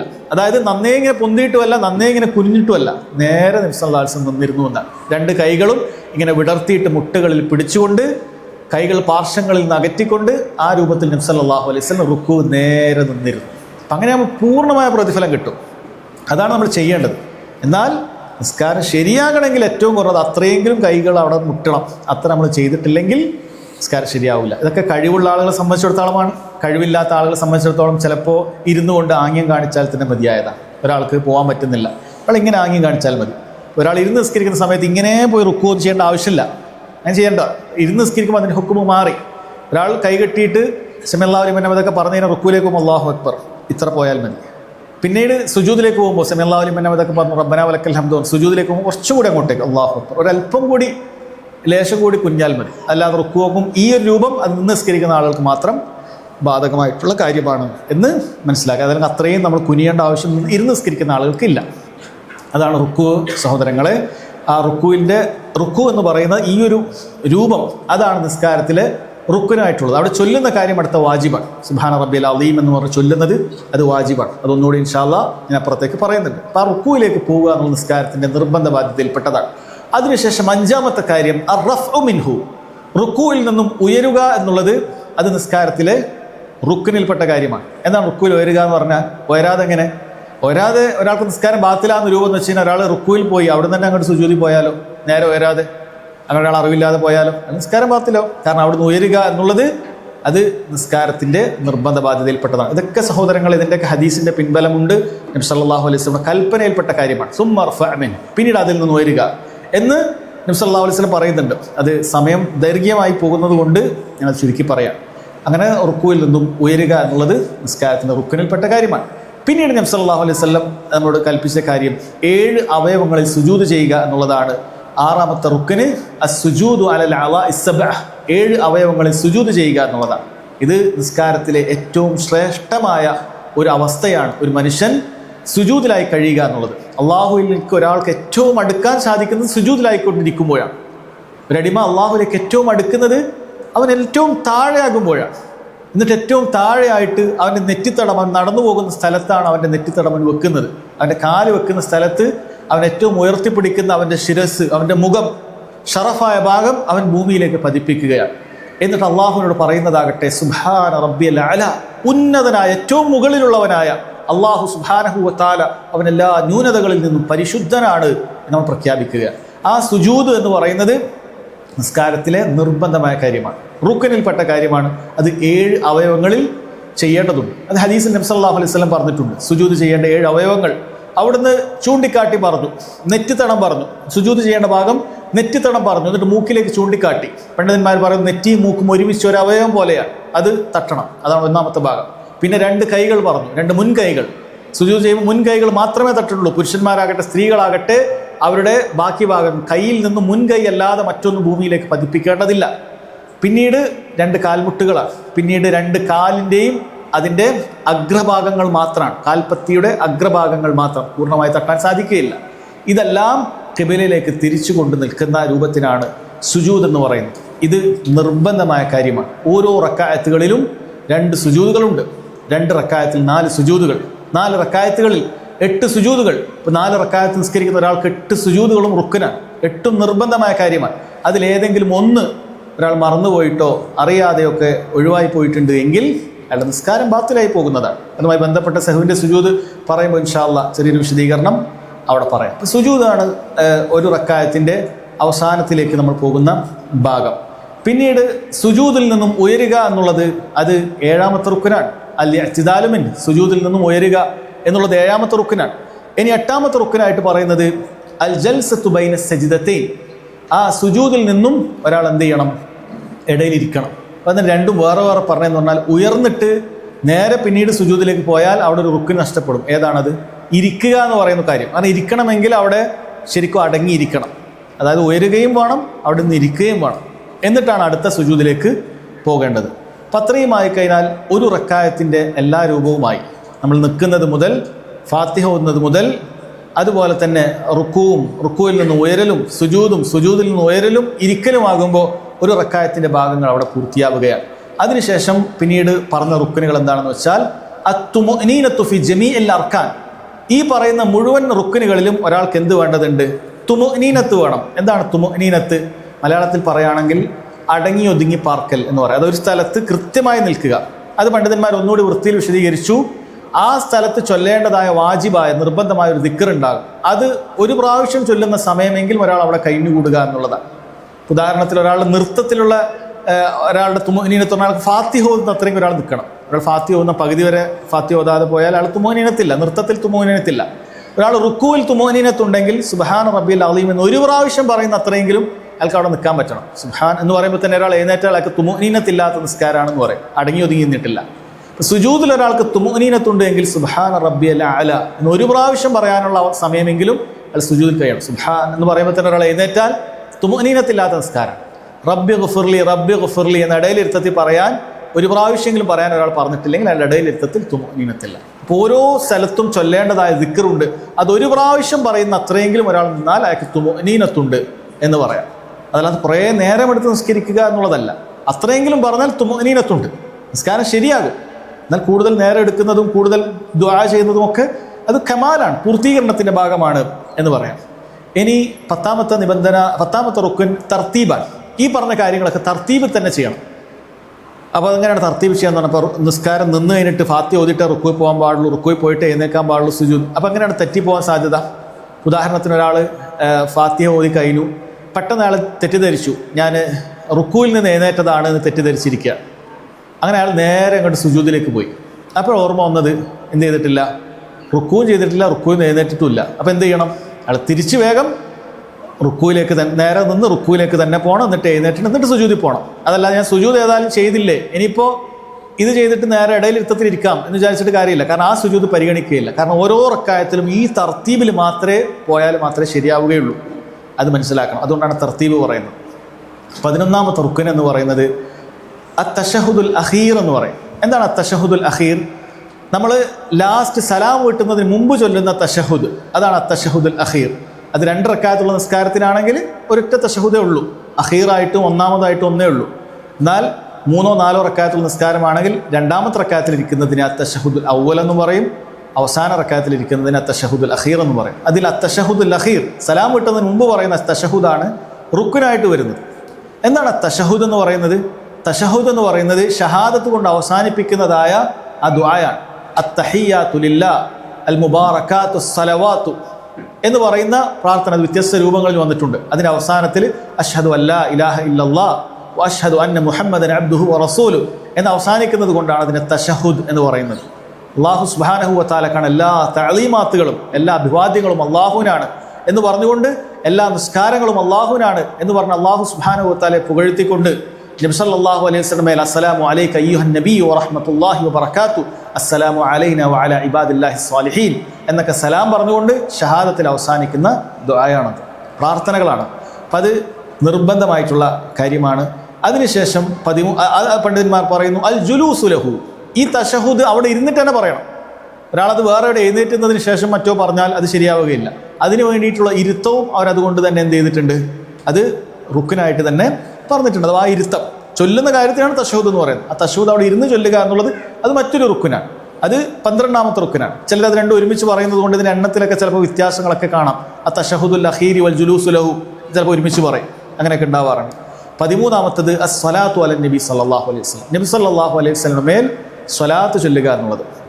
ചില മദ്ഹബുകളിൽ ഇത് സുന്നത്തായ കാര്യമാണ്, പ്രത്യേകിച്ച് ഷാഫി മദ്ഹബിലൊക്കെ. എന്നാൽ ഹംബലി മദ്ഹബിൽ പൊതുവെ ഇത് ഫർളായിട്ടുള്ള കാര്യമാണ്. അതുകൊണ്ടാണ് പല പണ്ഡിതന്മാരും പറഞ്ഞത്, ഇപ്പോൾ തൗഹീദ് അനുസരിച്ച് ജീവിക്കുന്ന ആളുകളെ നിങ്ങൾ നബി സല്ലല്ലാഹു അലൈഹി വസല്ലം സ്വലാത്ത് അല്ലാത്തവരാണ് എന്ന ആക്ഷേപം എല്ലായിടത്തും അവർ പറയാറുണ്ട്, ഇവിടെ മാത്രമൊന്നുമല്ല. അപ്പോൾ തിരിച്ചു പല പണ്ഡിതന്മാരും മറുപടി പറഞ്ഞത്, ഞങ്ങൾ സ്വലാത്ത് ചെല്ലാതെ നിസ്കരിച്ചാൽ നിസ്കാരം ബാത്തിലാകുമെന്ന് വിശ്വസിക്കുന്നവരാണ്, ഞങ്ങൾക്കെതിരെയാണോ നിങ്ങൾ സ്വലാത്ത് ചെല്ലാത്തവരാണെന്ന് പറയുന്നത്? കാരണം ഹംബലി മദ്ഹബിൽ പൊതുവെ സൗദി അറേബ്യയിലും മറ്റുമൊക്കെ ഉള്ള പല പണ്ഡിതന്മാരും സ്വീകരിച്ചിട്ടുള്ള നിലപാട് സ്വലാത്ത് എന്ന് പറയുന്നത് നിസ്കാരത്തിന് റുക്കിനാണ്. മറന്നാൽ പോലും നിസ്കാരം മാറ്റി നിസ്കരിക്കണം, നിർബന്ധമാണ്, നിസ്കാരത്തിന് അവിഭാജ്യ ഘടകമാണ്. അതുകൊണ്ട് തശഹുദ് കഴിഞ്ഞാൽ ഈ സ്വലാത്തും കൂടി ചൊല്ലിയിട്ട് നമുക്ക് നിസ്കാരത്തിൽ സലാം വീട്ടാൻ പാടുള്ളൂ എന്നാണ്. സ്വലാത്ത് നിസ്കാരത്തിന് റുക്കിനാണ്. സ്വലാത്തിന് ശേഷം പിന്നീട് ദുആകളുണ്ട്. അല്ലാഹുമ്മ ഗ്ഫിർ ലി മാ ഖദ്ദംതു മാ അഖർതു, അങ്ങനെ പ്രാർത്ഥനകൾ പഠിപ്പിച്ചിട്ടുണ്ട്. അതുപോലെ അല്ലാഹുമ്മ ഇന്നി ളലംതു നഫ്സി ളുൽമൻ കസീറൻ, കാരണം ദുആക്ക് പെട്ടെന്ന് ഉത്തരം കിട്ടുന്ന നിസ്കാരത്തിലെ 2 സന്ദർഭങ്ങളാണ്. ഒന്ന് സുജൂദ്, 2 സലാം വീട്ടുന്നതിന് മുമ്പുള്ള സമയം. അപ്പം അതുകൊണ്ട് ഈ സമയത്ത് പ്രത്യേകിച്ച് ഒറ്റയ്ക്കൊക്കെ നിസ്കരിക്കുന്ന ആളുകളാണെങ്കിൽ, അല്ലെങ്കിൽ സുന്നത്ത് നിസ്കാരങ്ങൾക്ക് നിസ്കരിക്കുന്ന ആളുകളാണെങ്കിൽ ആ സമയത്ത് നമുക്ക് ഒരുപാട് ദുആ ചെയ്യാം, വലിയ പ്രതിഫലാർഹമായ കാര്യമാണത്. എന്നാൽ അതൊക്കെ സുന്നത്തായ കാര്യമാണ്. ഈ സലാത്ത് ചൊല്ലി കഴിഞ്ഞാൽ ഒരാൾക്ക് വേണമെങ്കിൽ സലാം വീട്ടാം. പക്ഷേ ഈ ദുആക്ക് ഉത്തരം കിട്ടുന്ന സമയമാണ്, നഷ്ടപ്പെടുത്തേണ്ടതില്ല. പക്ഷെ ഒരാൾ പെട്ടെന്നാണ് തിരക്കാണ്, ഒരാൾക്ക് പെട്ടെന്ന് പോകേണ്ടതുണ്ട്, അയാൾക്ക് സമയമായിട്ടുണ്ട്, വേഗം നിസ്കരിക്കുകയും വേണം. അപ്പോൾ ഈ സലാത്ത് കഴിഞ്ഞാൽ ഉടനെ അയാൾക്ക് സലാം വീട്ടി പോകണമെങ്കിൽ പോകാം, കുഴപ്പമില്ല. ആ ദുആ കൂടി കഴിഞ്ഞാൽ അത് പൂർത്തിയായി. അപ്പോൾ സ്വലാത്ത് ചൊല്ലുക 13ാമത്തെ റുക്കിനാണ്. 14ാമത്തേത് എന്താണ് സഹോദരങ്ങളെ? തസ്ലീമത്താൻ, 2 സലാം വിട്ടുക. അസ്സലാമു അലൈക്കും വറഹ്മത്തുള്ളാഹി, അസ്സലാമു അലൈക്കും വറഹ്മത്തുള്ളാഹി. ചില മദ്ഹബുകളിൽ ഒരു സലാം മാത്രമേ റുക്കിനുള്ളൂ, മറ്റേത് സുന്നത്താണ് എന്ന അഭിപ്രായമുണ്ട്. ഷാഫി മദ്ഹബിലൊക്കെ അങ്ങനെയാണ് അഭിപ്രായം. എന്നാൽ ഏറ്റവും ശരിയായ അഭിപ്രായമായി പല പണ്ഡിതന്മാരും പറഞ്ഞിരിക്കുന്നത് വല്ലാഹു അലം, ഏറ്റവും സൂക്ഷ്മതയായി അവർ പറയാണ്, സൂക്ഷ്മതയുടെ ബാബിൽ പറയാണ് 2 സലാമും അത് റുക്കിനാണ് എന്നാണ്. 2 സലാമും റുക്കിനാണ്. അതുകൊണ്ട് തന്നെ അവിടെ അത് മനസ്സിലാക്കുന്നതിലൊരു ഫായ്ദ എന്താണെന്ന് വെച്ചാൽ ജമാഅത്ത് നിസ്കരിക്കുന്ന സമയത്ത് നമ്മൾ ശ്രദ്ധിക്കേണ്ട ഒരു കാര്യമുണ്ട്. ജമാഅത്ത് നിസ്കാരത്തിൽ ഹറാമായ കാര്യമാണ് ഇമാമിനെ മുൻകടക്കുക എന്ന് പറയുന്നത്. ചില സമയത്ത് മനഃപൂർവ്വം മുൻകടന്നാൽ നിസ്കാരം ബാത്തിലാകും എന്നാണ്. അതുകൊണ്ട് തന്നെ ജമാഅത്ത് നിസ്കാരത്തിൽ വൈകി വരുന്ന ഒരാളെ സംബന്ധിച്ചിടത്തോളം ഇമാം സലാം വീട്ടിയതിന് ശേഷം മാത്രമേ നമ്മൾ എഴുന്നേക്കാൻ പാടുള്ളൂ, അല്ലെങ്കിൽ ഇമാമിനെ മുൻകടക്കലായിപ്പോയി. അതുകൊണ്ട് തന്നെ ഈ 2 സലാമും റുക്കനാണെന്ന് പരിഗണിക്കുന്ന പണ്ഡിതന്മാർ അവർ പറയുന്ന അഭിപ്രായമാണ്, ഇമാം 2 ഭാഗത്തേക്കും സലാം ചൊല്ലിയതിന് ശേഷം മാത്രമേ നിങ്ങൾ എന്ത് ചെയ്യാൻ പാടുള്ളൂ, നിങ്ങൾ ബാക്കിയുള്ള 1-2 റക്അത്ത് നിസ്കാരം ബാക്കിയുണ്ടെങ്കിൽ എഴുന്നേക്കാൻ പാടുള്ളൂ. അതല്ല എങ്കിൽ എഴുന്നേൽക്കാൻ പാടില്ല. അത് ഒരു തസ്ലീമ് മാത്രമേ റുക്കനുള്ളൂ എന്ന് വിചാരിക്കുന്ന പണ്ഡിതന്മാരാണ് പൊതുവെ, അല്ലെങ്കിൽ അത്ര ഷാഫി മദ്ഹബുകാരാണ് പൊതുവെ ഇമാം സലാം വിട്ടുമ്പോൾ തന്നെ എഴുന്നേൽക്കുന്നത്. അപ്പോൾ പല പണ്ഡിതന്മാരും സൂക്ഷ്മത നല്ല ഇതും കൂടി കാത്തിക്കലാണ്. അതിൽ നമുക്ക് വലിയ പ്രയാസമില്ല, 2 സെക്കൻഡിന് കാര്യമുള്ളൂ. ഇമാം എന്ത് ചെയ്യുക, 2ാമത്തെ ഭാഗത്തേക്ക് സലാം വിട്ട് കഴിഞ്ഞാൽ അപ്പം നമ്മൾ എഴുന്നേൽക്കുക. കാരണം ഇമാമിനെ മനഃപൂർവ്വം മുൻകടക്കുക എന്ന് പറയുന്നത് ഹറാമായ കാര്യമാണ്. നബി സല്ലല്ലാഹു അലൈഹി വസല്ലം പറഞ്ഞത് അങ്ങനെ മനഃപൂർവ്വം മുൻകടത്ത് കഴിഞ്ഞാൽ നാളെ അവൻ്റെ മുഖം അതൊരു കഴുതയുടെ മുഖത്തിലേക്ക് അള്ളാഹു സുബ്ഹാനഹു വ തആല മാറ്റും എന്ന് വളരെയധികം താക്കീത് ചെയ്ത് പറഞ്ഞിട്ടുണ്ട്. അത് ഗൗരവമുള്ള കാര്യമാണ്. അതുകൊണ്ട് ഇമാമിനെ പിന്തുടരുന്ന സമയത്ത് ശരിക്കും ശ്രദ്ധിക്കണം. അതുകൂടി സാന്ദർഭികമായി പറയണം. ഇമാമിനെ പിന്തുടരുന്നത് 4 രീതിയിലാണ് ഉണ്ടാവുക. ഷെയ്ഖ് ഇബ്നു ഉസൈമീൻ റഹിമഹുല്ലാഹ് പറയുന്നത് കാണാൻ സാധിക്കും. ഒന്ന്, ഇമാമിനെ പിന്തുടരുന്നത് അത് വളരെ വൈകിട്ട് പിന്തുടരുന്ന ആൾക്കാരുണ്ടാവും. അതായത് ഇമാം അല്ലാഹു അക്ബർ പറഞ്ഞാൽ ഇവൻ വേഗം അല്ലാഹു അക്ബർ പറയില്ല, കുറേ അവിടെ നിന്ന് ഇങ്ങനെ സമയം കളിച്ച്. അത് ശരിയല്ല. നമ്മൾ ജമാഅത്ത് നിസ്കാരത്തിൽ പങ്കെടുക്കാൻ അവിടെ എത്തിയതാണെങ്കിൽ വേഗം ഇമാമിനോടൊപ്പം കൂടണം, അല്ലാതെ ഇങ്ങനെ കാത്തിക്കാൻ പാടില്ല. അതല്ലെങ്കിൽ ചില ആൾക്കാർ അടുത്ത റുക്കിനിലേക്ക് പോയാലും ഇവൻ എന്ത് ചെയ്യും, പതിയെ ഇങ്ങനെ ഇവൻ്റെ സൂറത്തൊക്കെ ഓതി തീർന്നാലേ റുക്കൂലേക്ക് പോകുള്ളൂ. അത് ശരിയല്ല. നമുക്ക് സൂറത്ത് ഓതൽ സുന്നത്താണ്, എന്നാൽ ഇമാമിനെ പിൻപറ്റൽ വാജിബാണ്. ഇന്നമ ജുഇലൽ ഇമാമു ലിയുത്തമ്മ ബിഹി, ഇമാമിനെ നിശ്ചയിച്ചത് തന്നെ പിന്തുടരപ്പെടുന്നതിന് വേണ്ടിയിട്ടാണ്, നിർബന്ധമായ കാര്യമാണ്. അതുകൊണ്ട് ആ സൂറത്ത് നമ്മൾ ഓതുന്നത് അവിടെ അവസാനിപ്പിച്ച് നേരെ റുക്കൂലേക്ക് പോകാൻ നമ്മൾ വേണ്ടത്. അതല്ലെങ്കിൽ നമ്മൾ റുക്കൂൽ ചിലപ്പോൾ സുബ്ഹാന റബ്ബിൽ അദീം കുറേ പ്രാവശ്യം പറയുന്നുണ്ടാവും, അല്ലെങ്കിൽ നമ്മൾ ചിലപ്പോൾ സുബ്ഹാനക അല്ലാഹുമ്മ റബ്ബനാ ബിഹംദിക അല്ലാഹുമ്മ ഗ്ഫിർലി പറയും. ഇമാം ചിലപ്പോൾ സുബ്ഹാന റബ്ബിൽ അദീം പറഞ്ഞിട്ട് പെട്ടെന്ന് എഴുന്നേൽക്കും. നമ്മൾ പെട്ടെന്ന് എഴുന്നേൽക്കാണ് വേണ്ടത്. കാരണം ഇമാമിനെ കൃത്യമായി പിൻപറ്റണം. ചില ആളുകൾ എന്ത് ചെയ്യും, വളരെ വൈകിപ്പിക്കും. അത് വളരെ അബദ്ധമാണ്, ചെയ്യാൻ പാടില്ല. 2ാമത്തെ വിഭാഗം ആളുകൾ ഇമാമിനോടൊപ്പം തന്നെ പോകും. അതായത് ഇമാം റുക്കൂലേക്ക് അല്ലാഹു അക്ബർ എന്ന് പറയുമ്പോൾ തന്നെ ഇവനെത്തും. ഇമാം എത്തുന്നത് ഇവനെത്തുന്ന ഒരുമിച്ചായിരിക്കും. ഇമാം എഴുന്നേൽക്കുന്ന ഇവൻ എഴുന്നേൽക്കുന്ന ഒരുമിച്ചായിരിക്കും. അതായത് ഇമാം മുൻകടക്കൂല, പക്ഷേ ഇമാമിനോടൊപ്പം തന്നെ അങ്ങനെ പോകുന്ന ആൾക്കാരാണ് മുവാഫക്കത്ത്. ഇമാമിനൊപ്പം തന്നെ പോവുക, അത് കറാഹത്താണ്. അങ്ങനെയല്ല ചെയ്യേണ്ടത്. കാരണം പിൻപറ്റുക എന്ന് പറഞ്ഞാൽ അതല്ല, ഇതൊപ്പം പോവുക എന്നാണ് ഇതിന് പറയുക. അത് ശരിയല്ല. 3ാമത്തേത്, അതാണ് ഏറ്റവും ശരിയായിട്ടുള്ളത്. അതായത് ഇമാം ഒരു കാര്യം ചെയ്തു കഴിഞ്ഞാൽ ഉടനെ നമ്മളത് ചെയ്യുക. ഇമാം റുക്കൂലേക്ക് പോയാൽ ശേഷം നമ്മൾ റുക്കൂലേക്ക് പോവുക. ഇമാം സുജൂദിലേക്ക് പോയാൽ ശേഷം സുജൂദിലേക്ക് പോവുക. അവിടെ പല ആളുകൾക്ക് അബദ്ധം വരാറുണ്ട്. കാരണം സുജൂദിലേക്ക് പോകുമ്പോൾ കുറച്ച് അധികം ദൂരമുള്ള സമയമാണല്ലോ, കുറച്ച് സെക്കൻഡ് എടുക്കും. അപ്പോൾ ചില ആൾക്കാർ എന്ത് ചെയ്യും, ഇമാം പകുതി എത്തുമ്പോൾ തന്നെ ഇമാമിനോടൊപ്പം പോകും. അങ്ങനെ ചെയ്യേണ്ടതില്ല. മറിച്ച് സ്വഹാബികൾ എങ്ങനെ ചെയ്തിരുന്നു എന്നുള്ളത് ഹദീസിൽ വളരെ വ്യക്തമാണ്. സ്വഹാബികൾ പറയാറുണ്ട്, നബി സല്ലല്ലാഹു അലൈഹി വസല്ലമയുടെ നെറ്റിത്തടം സുജൂദിൽ എത്തുന്നത് വരെ ഞങ്ങളുടെ മുതുക് വളക്കാറില്ലായിരുന്നു എന്നാണ്. അതായത് സുജൂദിൽ എത്തിയാൽ നമ്മൾ അതുവരെ നമ്മളിങ്ങനെ തന്നെ നിൽക്കും. എത്തിദാലിൽ സമി അല്ലാഹു ലിമൻ ഹമിദ പറഞ്ഞ് നമ്മളിങ്ങനെ തന്നെ നിൽക്കും. ഇമാം സുജൂദിലേക്ക് നെറ്റിത്തടം എത്തിയാലേ നമ്മൾ എന്ത് ചെയ്യുള്ളൂ, അല്ലാഹു അക്ബർ പറഞ്ഞിട്ട് നമ്മൾ പോകും. അതാണ് ഇത്തിബാ, അതാണ് ചെയ്യേണ്ടത്. ഓരോ കാര്യത്തിലും ഇമാം ആ റുക്കിന് പൂർത്തിയാക്കിയാൽ നമ്മൾ അതിലേക്ക് വരിക. ഇമാം ആ റുക്കിലേക്ക് വന്നാൽ നമ്മൾ അതിലേക്ക് വരിക. വൈകാനും പാടില്ല, ഒപ്പം വരാനും പാടില്ല. കൃത്യമായി ആ പോയാൽ ഉടനെ പോവുക. 4ാമത്തേത് ഇമാമിന് മുൻകടക്കുക എന്ന് പറയുന്ന ഒരവസ്ഥയാണ്.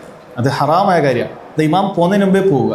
പലപ്പോഴും പല വസ്വാസ് ബാധിച്ച ആളുകൾ ഇങ്ങനെ ചെയ്യുന്നത് കാണാൻ സാധിക്കും. അതായത് അവരിങ്ങനെ വസ്വാസ് ചെയ്ത് പെട്ടെന്ന് ഇമാമിനോടൊപ്പം എത്താന്നുള്ള നിലക്ക് ചിലപ്പോൾ ഇമാമ സുജൂദ് എത്തുന്നതിന് മുമ്പേ അവൻ എത്തിയിട്ടുണ്ടാകും. അതൊരിക്കലും ചെയ്യാൻ പാടില്ല.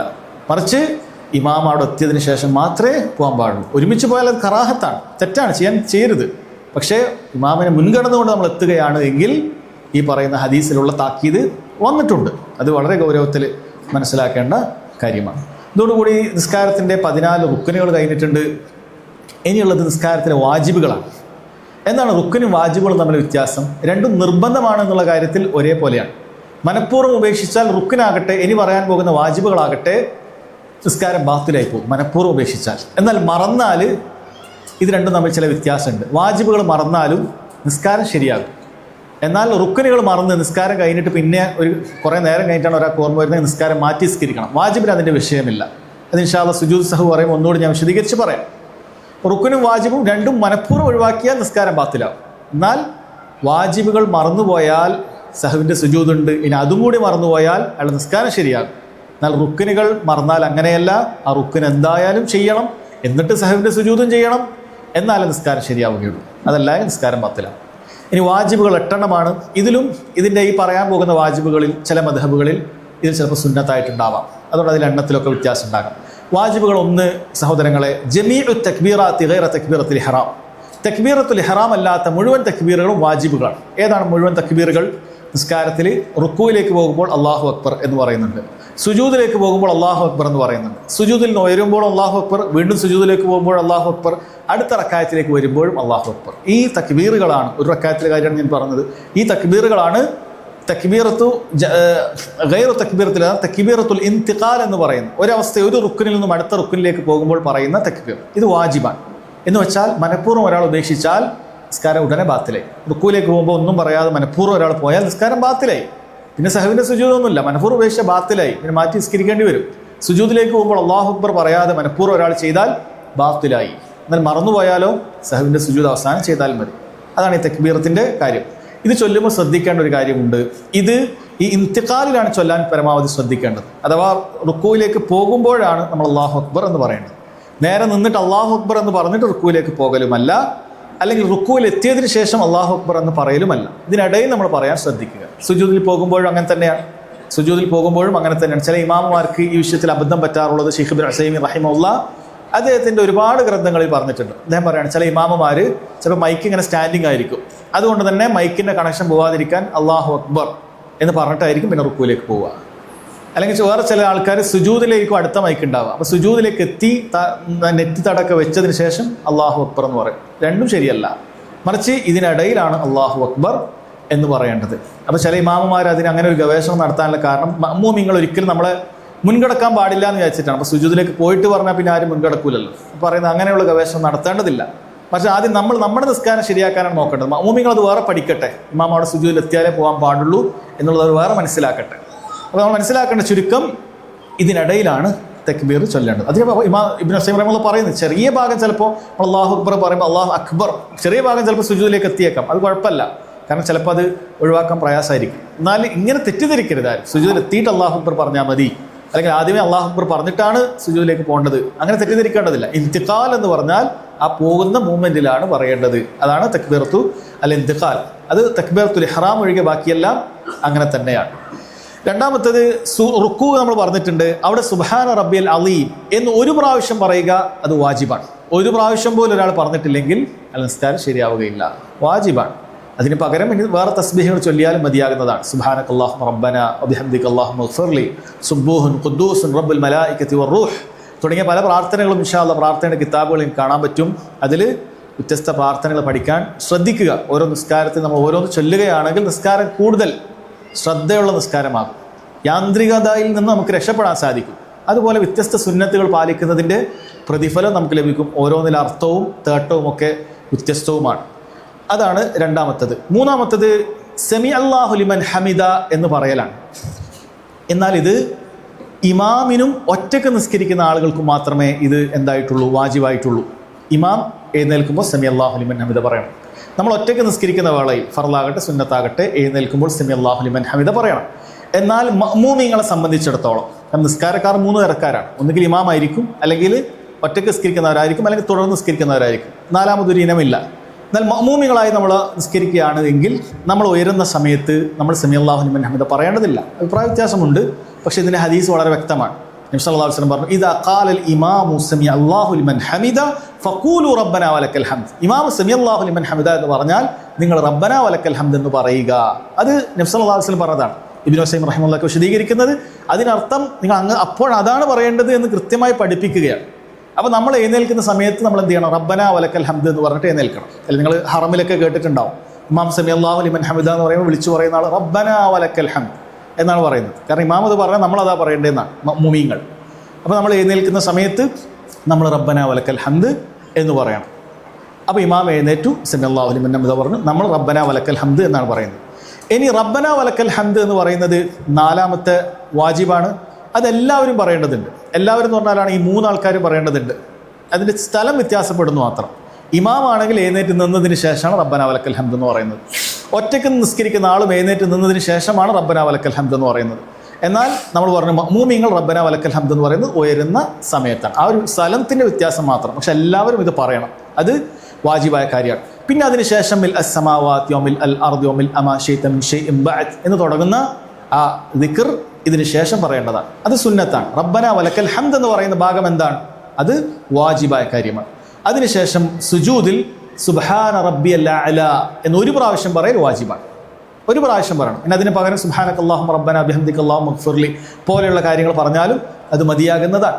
ഒരു പ്രാവശ്യം സുബ്ഹാന റബ്ബിയൽ അഅല എന്ന് പറയൽ അത് വാജിബായ കാര്യമാണ്, നിർബന്ധമായ കാര്യമാണ് എന്ന് മനസ്സിലാക്കുക. അത് ചൊല്ലാതെ മറ്റെന്തെങ്കിലും അവിടെ ചൊല്ലാൻ പാടില്ല, സുജൂദിൽ ഖുർആൻ ഓതാൻ പാടില്ല, അല്ല മറ്റെന്തെങ്കിലും കാര്യം പറയാൻ പാടില്ല. ഇതൊരു പ്രാവശ്യം പറയണം. പിന്നെ നമുക്ക് എത്രയും ദുആ ചെയ്യാം.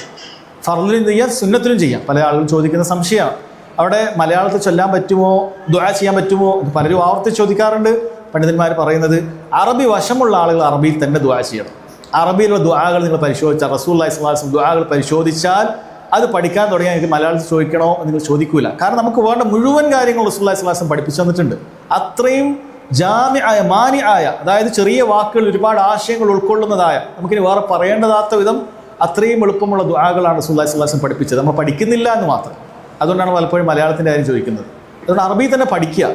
പക്ഷേ അറബി ഭാഷയില്ലാത്ത ഒരുപാട് ആൾക്കാരുണ്ടാവുമല്ലോ, പഠിക്കാൻ പറ്റാത്ത ആളുകൾ, പുതിയതായി ഇസ്ലാമിലേക്ക് വന്ന ആളുകൾ, അല്ലെങ്കിൽ തന്നെ ഇസ്ലാമിലുണ്ട് പക്ഷേ അറബി ഒന്നും വായിച്ച് പഠിക്കാൻ പറ്റാത്ത അങ്ങനത്തെ ആൾക്കാർക്ക് മലയാളത്തിൽ വേണമെങ്കിൽ ചൊല്ലാം. ഫർദിൽ ചൊല്ലാം, സുന്നത്തിലും ചൊല്ലാം.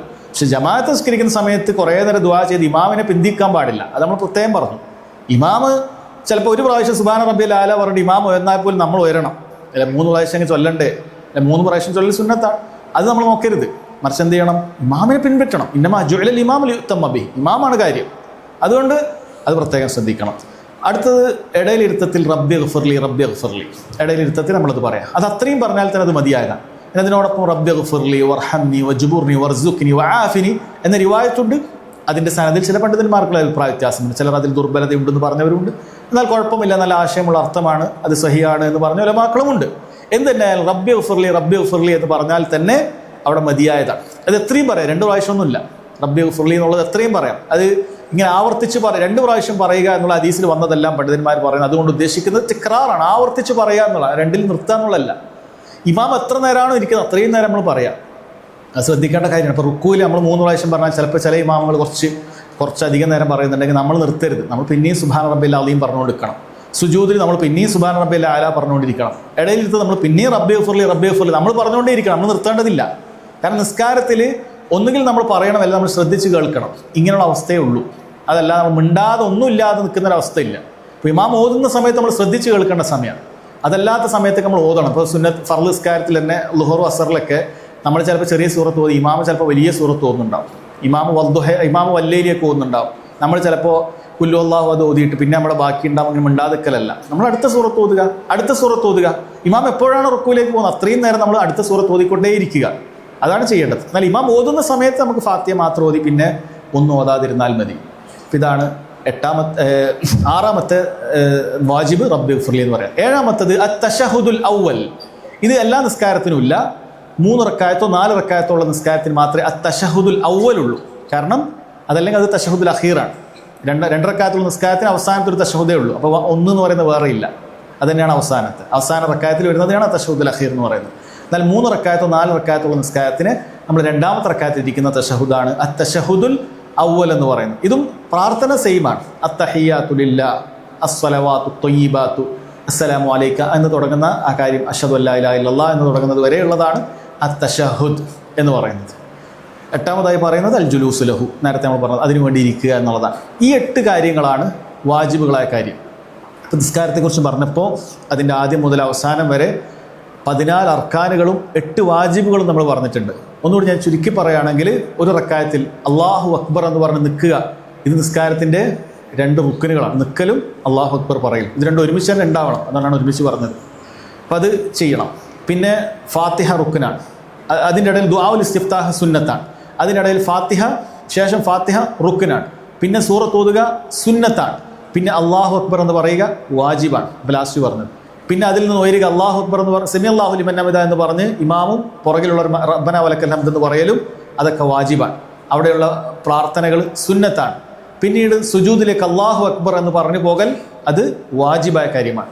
സുജൂദാകട്ടെ അത് നമുക്ക് നിർബന്ധമായ കാര്യം. റുക്കൂ സുജൂദൊക്കെ റുക്കുനിൽപ്പെട്ട കാര്യമാണ്.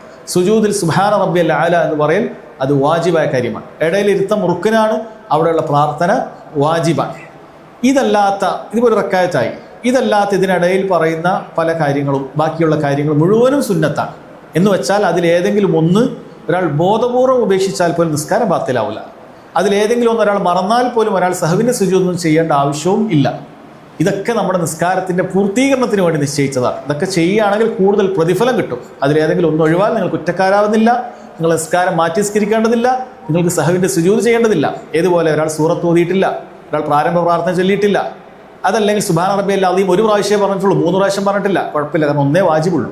സുബ്ഹാന റബ്ബിയൽ ആല ഒരു പ്രാവശ്യമേ പറഞ്ഞിട്ടുള്ളൂ, കൂടുതൽ പറഞ്ഞിട്ടില്ല, കുഴപ്പമില്ല. റബ്ബി ഗഫിർലി എന്ന് മാത്രമേ പറഞ്ഞിട്ടുള്ളൂ, പിന്നെ പറഞ്ഞിട്ടില്ല, കുഴപ്പമില്ല. കാരണം ഇതൊക്കെയാണ് വാജിബുകൾ, ബാക്കിയുള്ളതെല്ലാം സുന്നത്തുകളാണ് എന്നാണ് മനസ്സിലാക്കേണ്ടത്. ഇനി സഹോദരങ്ങളെ, ഈ കാര്യങ്ങൾ നമുക്ക് അറിഞ്ഞു കഴിഞ്ഞാലാണ് നിസ്കാരത്തിൽ ഇതിലേതെങ്കിലുമൊക്കെ ഒന്ന് അബദ്ധം സംഭവിക്കാം. ഇതൊക്കെ നമ്മൾ കൃത്യമായി നിസ്കരിക്കുമ്പോൾ എങ്ങനെയാണെന്ന് പറയും, പക്ഷെ ഇതിലേതെങ്കിലുമൊക്കെ അബദ്ധങ്ങൾ സംഭവിക്കും. മനുഷ്യൻ അവൻ മറവിക്കാരനാണ്, മറന്നുപോകും. അത് പഠിപ്പിച്ചു തരാൻ തന്നെ റസൂലുള്ളാഹി സ്വല്ലല്ലാഹു അലൈഹി വസല്ലം മറന്നതായിട്ട് നിസ്കരിച്ചിട്ടുണ്ട്. അത് അല്ലാഹു സുബ്ഹാനഹു വ തആല അവിടത്തേക്ക് മറപ്പിച്ചിട്ടുണ്ട്. ഏറ്റവും ഖുശൂഅോടുകൂടി നിസ്കരിക്കുന്ന ഒരാൾക്കും മറന്നു പോകാം എന്നുള്ളതിന് തെളിവാണത്. ഒരാൾ മറന്നുപോയാൽ, ഇമാം എന്തെങ്കിലും മറന്നുപോയാൽ അയാൾ ആക്ഷേപിക്കേണ്ട കാര്യമില്ല. എന്ത് ഇമാമാണ് ഇങ്ങനെയൊക്കെ തെറ്റിപ്പോവോ എന്ന് വിചാരിക്കേണ്ടതില്ല. കാരണം റസൂലുള്ളാഹി സ്വല്ലല്ലാഹു അലൈഹി വസല്ലം മറന്നുകൊണ്ട് 4 റക്അത്തുള്ള നിസ്കാരം 2 റക്അത്ത് സലാം വീട്ടിയിട്ടുണ്ട്. മറന്നുകൊണ്ട് 4 റക്അത്തുള്ള നിസ്കാരം 5 റക്അത്തായി നിസ്കരിച്ചിട്ടുണ്ട്. ഇതെല്ലാം കൃത്യമായ ഹദീസുകളിൽ രേഖപ്പെടുത്തപ്പെട്ട കാര്യമാണ്. അപ്പം അങ്ങനെ മറവി സംഭവിച്ചാൽ എന്താണ് ചെയ്യേണ്ടത് എന്നതിന് വളരെ കൃത്യമായി സഹോദരങ്ങളെ അതിന് പ്രതിവിധിയുണ്ട്. നിസ്കാരത്തിൽ സംഭവിക്കുന്ന അല്ലെങ്കിൽ സുജൂദ് സഹ്വ് ചെയ്യേണ്ട, മറവിയുടെ സുജൂദ് ചെയ്യേണ്ടതായ 3 സന്ദർഭങ്ങളെ മൊത്തത്തിലുള്ളൂ. 1, നിസ്കാരത്തിൽ എന്തെങ്കിലുമൊക്കെ വർധനവ് വരിക. 2, നിസ്കാരത്തിൽ എന്തെങ്കിലുമൊക്കെ കുറവ് വരിക. 3, വർധനവോ കുറവോ എന്നറിയുന്നില്ല, സംശയം വരിക, ഷക്ക്. ഒന്നാമത്തത് സിയാദത്താണ്, വർധനവ്. രണ്ടാമത്തത് നഖ്സാണ്, കുറവ്. മൂന്നാമത്തത് ഷക്കാണ്, സംശയം. ഈ 3 രീതിയിൽ മാത്രമേ സുജൂദ് സഹ്വ് ചെയ്യേണ്ടതായ ആവശ്യമുള്ളൂ. ഇനി സിയാദത്തിൻ്റെ കാര്യം പറയട്ടെ. ഒന്നാമത്തെ കാര്യം, ഒരാൾ നിസ്കാരത്തിൽ എന്താകട്ടെ ഏതെങ്കിലും ഒരു റുക്കിന് ഒരാൾ അധികമായി ചെയ്തു എന്ന് വിചാരിക്കുക. അതായത് ഒരാൾ 5 റക്അത്ത് നിസ്കരിച്ചു എന്ന് തന്നെ വിചാരിക്കുക. 5 റക്അത്ത് നിസ്കരിക്കുന്നത് ചിലപ്പോൾ ഒരാൾ നിസ്കാരം സലാം വീട്ടിയപ്പോഴാണ് അറിയുന്നത് 5 റക്അത്താണല്ലോ നിസ്കരിച്ചത് എന്ന്. എന്താ ചെയ്യേണ്ടത്? ഉടനെ സഹവിൻ്റെ സുജൂദ് ചെയ്യുക. 2 സുജൂദിനെയാണ് സഹവിൻ്റെ സുജൂദ് എന്ന് പറയുന്നത്. സഹവ് 2 എണ്ണമാണ്, 2 സുജൂദാണ്. നമ്മുടെ ശുക്റിൻ്റെ സുജൂദ്, എന്തെങ്കിലുമൊക്കെ പുതിയൊരു അനുഗ്രഹം വന്നാൽ ചെയ്യുന്ന സുജൂദ് ഒന്നാണ്. തിലാവത്തിൻ്റെ സുജൂദ് ഒന്നാണ്. എന്നാൽ സഹവിൻ്റെ സുജൂദ് 2 സുജൂദുണ്ട്. അപ്പോൾ അതിൽ ചൊല്ലേണ്ടത് സുബ്ഹാന റബ്ബിയൽ ആല എന്ന് തന്നെയാണ്. പ്രത്യേകമായ പ്രാർത്ഥനകളൊന്നും സ്ഥിരപ്പെട്ടിട്ടില്ല. സുജൂദ് സഹവ് 2 സുജൂദുകളാണ്, ഇടയിൽ ഒരു ഇരുത്തം ഉണ്ടാവും. അപ്പോൾ ഇവിടെ അധികം നിസ്കരിച്ചു, 2 നിസ്കരിക്കേണ്ട 3 നിസ്കരിച്ചു, 4 നിസ്കരിക്കേണ്ട 5 നിസ്കരിച്ചു. പല പള്ളിയിലൊക്കെ ഉണ്ടാവാറുണ്ട്. സലാം വീട്ടി ഉടനെ അറിയാണ് എന്ത് ചെയ്യണം. നേരം അല്ലാഹു അക്ബർ എന്ന് പറഞ്ഞ് സുജൂദിൽ പോവുക, അല്ലാഹു അക്ബർ ഇടയിലിരുത്താം, അല്ലാഹു അക്ബർ സുജൂദിൽ പോവുക, അല്ലാഹു അക്ബർ ഇരിക്കുക. പിന്നെ തശഹുദ് ചൊല്ലേണ്ട ആവശ്യമില്ല, വേഗം എന്ത് ചെയ്യുക, സലാം വിട്ടുക, കഴിഞ്ഞു. നിസ്കാരം മാറ്റി നിസ്കരിക്കേണ്ട ആവശ്യമില്ല. ഇനി ഒരാൾ 5ാമത്തെ റക്അത്തിലേക്ക് എഴുന്നേറ്റ് നിന്നപ്പോഴാണ് ഒരാൾക്ക് ഓർമ്മ വന്നത് ഇത് അധികം നിസ്കാരത്തിലാണ്, നിസ്കാരത്തിൻ്റെ അധികത്തിലേക്ക് ആയിപ്പോയി. എന്താ ചെയ്യേണ്ടത്? ഉടനെ അയാൾ ഇരിക്കുക എന്നുള്ളതാണ്. എന്നത് പൂർത്തിയാക്കിയിട്ട് ഇരിക്കുക എന്നുള്ളതല്ല, ഉടനെ അയാൾ ഇരിക്കുക, അതാണ് ചെയ്യേണ്ടത്. പിന്നെ ജമാഅത്ത് നിസ്കാരത്തിൽ നമ്മൾ പുറകിലാണ്. ഇമാം 5ാമത്തിൽ എഴുന്നേറ്റാൽ നമ്മൾ എഴുന്നേൽക്കാൻ പാടില്ല. അറിയുന്ന ആളുകൾ സുബ്ഹാനല്ലാഹ് എന്ന് അവിടെ തന്നെ നിൽക്കണം. പ്രത്യേകം ശ്രദ്ധിക്കുക. കാരണം നമുക്കറിയാം ഇത് 5ാമത്തെ റക്അത്താണെന്നുള്ളത്, ഇമാമിന് അറിയാനിട്ടാണ്. നമ്മൾ അവിടെ തന്നെ ഇരിക്കുക. എന്നിട്ട് ഇമാം വന്നിട്ടില്ലെങ്കിലോ നമ്മൾ അവിടെ തന്നെ ഇരിക്കുക. ഇമാം എന്തായാലും വരുമല്ലോ അവസാനത്തെ സലാം വിട്ടാൻ. അപ്പോൾ അതുവരെ ഇരുന്നിട്ട് ഇമാം സലാം വിട്ടുമ്പോൾ നമ്മൾ സലാം വിട്ടുക. ഇമാമിന് ഉദുറുണ്ടാവും, കാരണം അയാൾ വിചാരിക്കുന്നത് ഇത് കറക്റ്റ് 4ാമത്തേതാണ്. പക്ഷെ നമുക്ക് കൃത്യമായിട്ട് അറിയാം 4 കഴിഞ്ഞത് 5ാമത്തെ ആണെന്നുള്ളത്. നമുക്ക് അറിഞ്ഞുകൊണ്ട് ഒരാൾ എന്ത് ചെയ്യാൻ പാടില്ല, ഒരു റുക്കുവോ ഒരു സുജൂദോ ഒന്നും തന്നെ വർദ്ധിപ്പിക്കാൻ പാടില്ല. അങ്ങനെ വർദ്ധിപ്പിച്ചാൽ നമ്മൾ നിസ്കാരം ബാത്തിലാവും. മനഃപൂർവ്വം ഒരു റുക്കിന് വർദ്ധിപ്പിച്ചാൽ ബാത്തിലാകും. ഒരാൾ റുക്കു കഴിഞ്ഞ് പിന്നെ സുജൂദ് പോയി, 2ാമത്തെ സുജൂദ് പോയി, 3ാമത്തെ സുജൂദ് മനഃപൂർവ്വം പോയാലോ നിസ്കാരം ബാത്തിലായി. മൻ അമില അമലൻ ലൈസ അലൈഹി അംറുനാ ഫഹുവ റദ്ദുൻ. അല്ലെങ്കിൽ ഒരു പ്രവർത്തനം നമ്മുടെ കൽപ്പനയില്ലാതെ ചെയ്താൽ തള്ളപ്പെടുന്നതാണ് എന്നാണ് പറഞ്ഞത്. പുതുതായി ഉണ്ടാക്കുന്ന കാര്യമാണ്. നിസ്കാരത്തിൽ ബിദ്അത്ത് കൊണ്ടുവന്ന നിസ്കാരം തന്നെ തള്ളിപ്പോകും, അത് പാടില്ല. മനഃപൂർവ്വം ചെയ്താൽ അത് ബാത്തിലായി പോകും. എന്നാൽ അറിയാതെ സംഭവിച്ചാൽ സലാം വിട്ടതിന് ശേഷമാണെങ്കിൽ ഉടനെ തന്നെ എന്ത് ചെയ്താൽ മതി, സഹവിൻ്റെ സുജൂദ് ചെയ്ത് സലാം വിട്ടുക. ഇനി മനസ്സിലായിക്കൊണ്ടിരിക്കുകയാണ് ഇത് അധികത്തിലാണെന്നെങ്കിൽ ഉടനെ അവിടെ ഇരിക്കുക എന്നുള്ളതാണ് ഒരാൾ എന്ത് ചെയ്യേണ്ടത്. അധികരിക്കുന്ന സംഭവങ്ങൾ ഇങ്ങനെയൊക്കെ വരാറുള്ളൂ. ഇനി കുറവ് സംഭവിക്കുന്നതിൽ പ്രത്യേകം ശ്രദ്ധിക്കേണ്ട കാര്യമുണ്ട്. കുറവ് എന്തിൽ സംഭവിക്കുന്നു എന്നതിനനുസരിച്ചിട്ട് അതിൻ്റെ വിധികൾ മാറും. ഇപ്പോൾ നമ്മൾ റുക്കിനുകളും വാജിബുകളും പഠിച്ചിട്ടുണ്ട്, വേറെ പഠിച്ചിട്ടുണ്ട്. റുക്കിനുകളിലാണ് നമുക്ക് കുറവ് വന്നത് എങ്കിൽ ശരിക്കും മനസ്സിലാക്കേണ്ട കാര്യമുണ്ട്. ഒരാൾക്കൊരു റുക്കിന് ഒരാൾ മറന്നുപോയി, കുറവ് വന്നു, അത് മറന്നുപോയി. അപ്പോൾ എന്ത് ചെയ്യണം? ഉദാഹരണത്തിന് ഒരാൾ ഒരു റക്അത്തിൽ ഒരു സുജൂദേ ചെയ്തിട്ടുള്ളൂ, സംഭവിക്കാറുണ്ട്. ഒരു സുജൂദ് കഴിഞ്ഞ് നേരെ എഴുന്നേൽക്കുന്ന അവസ്ഥ ചിലപ്പോൾ തെറ്റിദ്ധരിക്കും, ഞാൻ 2 സുജൂദ് ചെയ്തിട്ടുണ്ട് തെറ്റിദ്ധരിക്കും. അങ്ങനെ ഒരു സുജൂദ് കഴിഞ്ഞിട്ട് നേരെ എഴുന്നേറ്റു എന്ന് വിചാരിക്കുക. ഇത് ഒരാൾ പല സന്ദർഭങ്ങളിലായിരിക്കും ഇത് ഓർത്തെടുക്കുക. ഒന്നുകിൽ സലാം വീട്ടിയിട്ട് ഓർത്തെടുക്കുന്ന ഒരു അവസ്ഥ ഉണ്ടാവും. സലാം വീട്ടിയപ്പോഴാണ് പറയുന്നത്, ഞാൻ ഇന്ന റക്കായത്തിൽ ഒരു സുജൂദല്ലേ ചെയ്തിട്ടുള്ളൂ, ജമാഅത്ത് നിസ്കാരത്തിലാണ്, ശരിയാണ്, അല്ലെങ്കിൽ ഒറ്റക്കാണ് നമുക്ക് തോന്നി. അപ്പോൾ എന്താ ചെയ്യേണ്ടത്? ഉടനെ തന്നെ നമ്മൾ എന്ത് ചെയ്യണം? ഒരു റക്കായത്ത് നിസ്കരിക്കണം. കാരണം ആ സുജൂദ് പോയ ആ റക്കായത്ത് തന്നെ നമുക്ക് പോയിട്ടുണ്ട്. ഉടനെ ഒരു റക്കായത്ത് നിസ്കരിച്ചാൽ നിസ്കാരം മാറ്റി നിസ്കരിക്കേണ്ടതില്ല. കാരണം അപ്പം തന്നെ ഓർമ്മ വരികയാണ്, 2-3 മിനിറ്റിൽ ഓർമ്മ വരികയാണ്. ഉടനെ തന്നെ നമ്മൾ എന്ത് ചെയ്യുകയാണ്? ഒരു റക്കായത്ത് നിസ്കരിച്ചു, നമ്മൾ എന്ത് ചെയ്യുക? അവിടെ സലാം വീട്ടി അവസാനം 2 സഹവിൻ്റെ സുജൂദ് ചെയ്ത് വീണ്ടും സലാം വീട്ടുക. ഇതാണ് നമ്മൾ ചെയ്യേണ്ടത്. സലാം വീട്ടുക, 2 സഹവിൻ്റെ സുജൂദ് ചെയ്യുക, ശേഷം സലാം വീട്ടുക. സലാം വീട്ടിയതിന് ശേഷമാണ് നമ്മൾ അവിടെ സഹവിൻ്റെ സുജൂദ് ചെയ്യുന്നത്. ഒരു റക്കായത്ത് നിസ്കരിക്കണം, കാരണം ആ റക്കായത്ത് പോയിട്ടുണ്ട്. ഇനി ളുഹറിന് അങ്ങനെ ഒരു സുജൂദ് പോയി എന്നുള്ളത് അസറിൻ്റെ സമയത്തല്ല, 1 മണിക്കൂറിന് ശേഷമാണ് ഓർമ്മ വരുന്നതെങ്കിലോ നിസ്കാരം മാറ്റി നിസ്കരിക്കണം. നിസ്കാരം മാറ്റി നിസ്കരിക്കണം, അത് പോയില്ല എന്നല്ല. കാരണം ആ റുക്കിന് പോയതോടുകൂടി അപ്പം തന്നെ ഓർമ്മ വരാത്തതുകൊണ്ട് നിങ്ങൾ നിസ്കാരം ബാത്തിലായിപ്പോയി. അതാണ് പറഞ്ഞത്, റുക്കിന് മറന്നാലും നമുക്ക് എന്ത് ചെയ്യില്ല, ഇളവ് കിട്ടൂല. റുക്കിന് ചെയ്യുന്നേ വേണം. അപ്പം ഓർമ്മ വന്ന് അപ്പം തന്നെ ആ റക്കായത്ത് ചെയ്യണം എന്നുള്ളതാണ്. കുറേ കഴിഞ്ഞിട്ടാണ് നിസ്കാരം ബാത്തിലാവും. ഇനി വേറെയും 2 സാഹചര്യങ്ങളുണ്ട്. നിസ്കാരത്തിൽ തന്നെ ഓർമ്മ വരിക. നിസ്കാരത്തിൽ തന്നെ ഓർമ്മ വരുമ്പോൾ അവിടെ 2 കാര്യങ്ങൾ വരും. ഒന്നുകിൽ ഒരു സുജൂദ് നഷ്ടപ്പെട്ടത് അടുത്ത റക്കായത്തിലെ സുജൂദിലാണ് ഓർമ്മ വരിക. അടുത്ത റക്കായത്തിൽ സുജൂദിൽ ഓർമ്മ വന്നാൽ കഴിഞ്ഞ റക്കായത്തിൽ ഒരു സുജൂദ് ഞാൻ ചെയ്തിട്ടുള്ളൂ എന്ന് ഓർമ്മ വരികയാണ്. പണ്ഡിതന്മാർ പറഞ്ഞു, ഏതൊരു കാര്യമാണോ മറന്നത്, ഏതൊരു റുക്കിനാണോ മറന്നത്, അതേ റുക്കിന് അടുത്ത റക്കായത്തിൽ റിപ്പീറ്റ് ചെയ്ത് വരുമ്പോഴാണ് ഓർമ്മ വരുന്നത് എങ്കിൽ നിങ്ങൾ ചെയ്യേണ്ടത് കഴിഞ്ഞ റക്കായത്ത് നിങ്ങൾക്ക് നഷ്ടപ്പെട്ടതായിട്ട് പരിഗണിക്കുക. കഴിഞ്ഞ റക്കായത്തില്ല, ഇതിപ്പോൾ 1ാമത്തെ റക്കായത്തായിട്ട് പരിഗണിക്കണം. പിന്നെ 3, 4 കഴിഞ്ഞ് വീണ്ടും 4ാമത്തെ റക്കായത്ത് വേറെ നിസ്കരിക്കണം. 4 റക്കായത്തിൻ്റെ കാര്യമാണ് പറയുന്നത്. ആ റക്കായത്ത് പോയി. ഇനി അതല്ല, നിങ്ങൾക്കൊരു റുക്കൂലെത്തിയപ്പോഴോ അല്ലെങ്കിൽ അതിന് മുമ്പോഴോ ഒക്കെ നിങ്ങൾക്ക് ഓർമ്മ വന്നു, കഴിഞ്ഞ റക്കായത്തിന് ഒരു സുജൂദല്ലേ ചെയ്തിട്ടുള്ളൂ, ഉടനെ ആ റക്കായത്തിലേക്ക് മടങ്ങുക എന്നുള്ളതാണ് ചെയ്യേണ്ടത്. എങ്ങനെയാണ് ആ റക്കായത്തിലേക്ക് മടങ്ങുക? നമ്മൾ സുജൂദ് നഷ്ടപ്പെടുമ്പോൾ സ്വാഭാവികമായിട്ട് അതിൻ്റെ ഇടയിൽ ഒരു ഇരുത്തവും നഷ്ടപ്പെട്ടിട്ടുണ്ടാകും. നേരെ അവിടെ പോയി ഇരിക്കുക, റബ്ബി ഫുർലി പറയാം, അല്ലാഹു അക്ബർ, സുജൂദ് ചെയ്യുക, സുബ്ഹാന റബ്ബിയൽ അഅല, പിന്നെയും അല്ലാഹു അക്ബർ എന്ന് പറഞ്ഞിട്ട് ആ 2ാമത്തെ റക്കായത്തിലേക്ക് പറയാം. ചിലപ്പോൾ ആ 2ാമത്തെ റക്കായത്തെ ഫാത്തിഹ നമ്മൾ നേരത്തെ ഓതിയിട്ടുണ്ടാകും, പക്ഷെ വീണ്ടും ഓതണം. അപ്പോൾ 2 സാഹചര്യത്തിലാണ് നിസ്കാരത്തിൽ തന്നെ ഓർമ്മ വരിക. ഒന്നുകിൽ ഏതൊരു റുക്കിനാണോ മറന്നത് അതേ റുക്കിനിൽ എത്തിയിട്ട് ഓർമ്മ വരിക, എങ്കിൽ പഴയ റക്കായത്ത് ക്യാൻസലായി പോയി. ഇനി അതല്ല, ആ റുക്കിന് എത്തുന്നതിന് മുമ്പാണ് ഓർമ്മ വരുന്നത് എങ്കിൽ നമ്മൾ ഏത് റുക്കിനാണ് നഷ്ടപ്പെട്ടത് അതിലേക്ക് പോയി തിരിച്ചെടുത്തിട്ട് വീണ്ടും അടുത്ത റക്കായത്തിലേക്ക് വന്ന് പൂർത്തിയാക്കണം. ഈ 2 സാഹചര്യത്തിലും മനസ്സിലാക്കുക, സലാം വീട്ടിയതിന് ശേഷമാണ് സഹവിൻ്റെ സുജൂദ് ചെയ്യേണ്ടത്. സലാം വീട്ടുക, എന്നിട്ട് 2 സുജൂദ് ചെയ്യുക, വീണ്ടും സലാം വീട്ടുക. ഇങ്ങനെയാണ് ഈ 2 സാഹചര്യത്തിലും ചെയ്യേണ്ടത്. ഇനി അത് വല്ലപ്പോഴും അങ്ങോട്ടും ഇങ്ങോട്ടും മാറിപ്പോയാലും കുഴപ്പമില്ല. ഒരാൾ സലാം വീട്ടുന്നതിന് മുമ്പേ തന്നെ സുജൂദ് ചെയ്താലും കുഴപ്പമില്ല, വല്ലപ്പോഴും അങ്ങനെ ചെയ്തു പോയാലും കുഴപ്പമില്ല. പക്ഷെ ചെയ്യേണ്ടത് ശരിക്കും അങ്ങനെയാണ്, സലാം വീട്ടുക, എന്നിട്ട് സഹവിൻ്റെ സുജൂദ് ചെയ്യുക, വീണ്ടും സലാം വീട്ടുക. അങ്ങനെയാണ് ചെയ്യേണ്ടത്. ഇനി മറ്റൊരു അവസ്ഥ വരാറുള്ളത് എന്താണെന്ന് വെച്ച് കഴിഞ്ഞാൽ, ഒരാൾ 2 റക്കായത്ത് 2 റക്കായത്തിൽ തന്നെ സലാം വീട്ടാം, അല്ലെങ്കിൽ 3 റക്കായത്തിൽ സലാം വീട്ടാം, 4ആണെന്ന് വിചാരിച്ചിട്ട് ഉടനെ ഓർമ്മ വന്നിട്ടുണ്ടെങ്കിൽ എന്ത് ചെയ്യണം? ഉടനെ ഓർമ്മ വന്നിട്ടുണ്ടെങ്കിൽ ആ ബാക്കിയെ അപ്പം തന്നെ എഴുന്നേറ്റ് നിസ്കരിക്കുക. എന്നിട്ട് സലാം വീട്ടിയതിന് ശേഷമാണ് അവിടെയും സഹവിൻ്റെ സുജൂദ് ചെയ്യേണ്ടത്. ഇപ്പോൾ 3 റക്കായത്തിൽ സലാം വീട്ടിപ്പോയി, അപ്പോൾ ഓർമ്മ വന്നത് ഇത് 3 ആയിട്ടുള്ളൂ. നേരെ എഴുന്നേൽക്കുക, ഒരു റക്കായത്ത് കൂടി നിസ്കരിക്കുക, സലാം വീട്ടുക, 2 സഹവിൻ്റെ സുജൂദ്, വീണ്ടും സലാം വീട്ടുക. ഇങ്ങനെയാണ് ചെയ്യേണ്ടത്. ഇതാണ് ചെയ്യേണ്ടത്. ഇത് റുക്കിനുകളിൽ നഷ്ടം വരുമ്പോഴുള്ള സംഭവമാണ്. അപ്പോൾ റക്കായത്ത് നഷ്ടപ്പെട്ടാൽ റുക്കിന് നഷ്ടപ്പെട്ടതുപോലെയാണ്. ഇങ്ങനെയാണ് റുക്കിനുകൾ നഷ്ടപ്പെട്ടാൽ ചെയ്യേണ്ടത്. ഇനി ഒരാൾക്ക് വാജിബുകളാണ് നഷ്ടപ്പെട്ടത്, നമ്മൾ പറഞ്ഞ ഏതെങ്കിലും, ഇപ്പോൾ തക്ബീറത്തുൽ ഇഹ്റാം അല്ല, തക്ബീറത്തുൽ ഇന്തിഖാൽ, ഏതെങ്കിലും റുക്കുവിലേക്ക് പോകുമ്പോൾ തക്ബീർ, അല്ലെങ്കിൽ സുബ്ഹാന റബ്ബിയൽ അളീം, അല്ലെങ്കിൽ സുബ്ഹാന റബ്ബിയൽ അഅല, അല്ലെങ്കിൽ റബ്ബി ഫുർലി, അല്ലെങ്കിൽ 3-4 റക്കായത്ത് ഉണ്ടാകുമ്പോൾ ആദ്യത്തെ തശഹുദ്, ഇതൊക്കെ മറന്നു പോകാറുണ്ട്. പലപ്പോഴും 2ാമത്തെ റക്കായത്ത് എഴുന്നേറ്റ് പോകാറുണ്ട്, മഗ്രിബിനോ ളുഹറിനോ ഒക്കെ. അപ്പോൾ അങ്ങനെ എഴുന്നേറ്റ് പോയി എന്ന് വിചാരിക്കുക. ഇവിടെ പണ്ഡിതന്മാർ വിശദീകരിക്കുന്നുണ്ട്, ഉടനെ തന്നെ ഓർമ്മ വന്നിട്ടുണ്ടെങ്കിൽ അവിടെ ഇരുന്നാൽ മതി, ഒന്നും ചെയ്യേണ്ടതില്ല. എന്നാൽ എഴുന്നേറ്റതിന് ശേഷം ആണ് ഓർമ്മ വരുന്നത് എങ്കിൽ, അതായത് നേരെ നിന്നിട്ടില്ല, തശഹുദ് നഷ്ടപ്പെട്ട് നേരെ നിന്നിട്ടില്ല, പകുതി വെച്ച് ഓർമ്മ വരികയാണെങ്കിൽ നമ്മൾ ഇരിക്കണം. എന്നിട്ട് സഹവിൻ്റെ സുജൂദ് എന്ത് ചെയ്യേണ്ടതുണ്ട്? സലാം വീട്ടിയതിന് ശേഷം ചെയ്യേണ്ടതുണ്ട്. സഹവിൻ്റെ സുജൂദ് സലാം വീട്ടിയതിന് ശേഷം ചെയ്യേണ്ടതുണ്ട്. ഇനി ഒരാൾ നേരെ എഴുന്നേറ്റ് പോയി, അത് 2ാമത്തെ റക്കായത്തിലെ തശഹുദിന് ഇരിക്കാതെ നേരെ എഴുന്നേറ്റു, അല്ലാഹു അക്ബർ നേരെ നിന്നു, എങ്കിൽ പിന്നെ മടങ്ങാൻ പാടില്ല എന്നാണ് മനസ്സിലാക്കണം. അടുത്ത റുക്കിലേക്ക് എത്തിയാൽ പിന്നീട് ആ വാജിബിന് വേണ്ടി, കാരണം ഇത് വാജിബാണ്, അതിനുവേണ്ടി മടങ്ങാൻ പാടില്ല.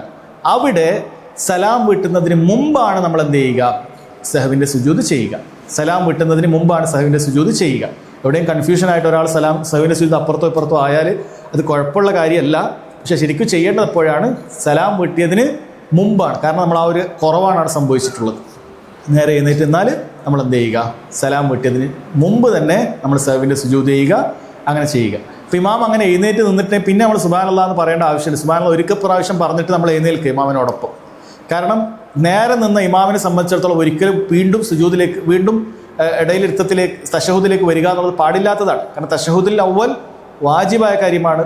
നേരെ എഴുന്നേറ്റ് കഴിഞ്ഞാൽ അവൻ അടുത്ത റക്കായത്തിൻ്റെ റുക്കുനിലെത്തി. ഒരിക്കലും റുക്കുനിൽ നിന്നും നേരെ വാജിബിലേക്ക് പോകുകയില്ല എന്ന് മനസ്സിലാക്കണം. ഇത് ഇങ്ങനെ സംഭവിക്കാറുണ്ട്. പിന്നെ സംശയത്തുമായി ബന്ധപ്പെട്ട രണ്ട് കാര്യങ്ങളാണ് ഞാൻ പറഞ്ഞു.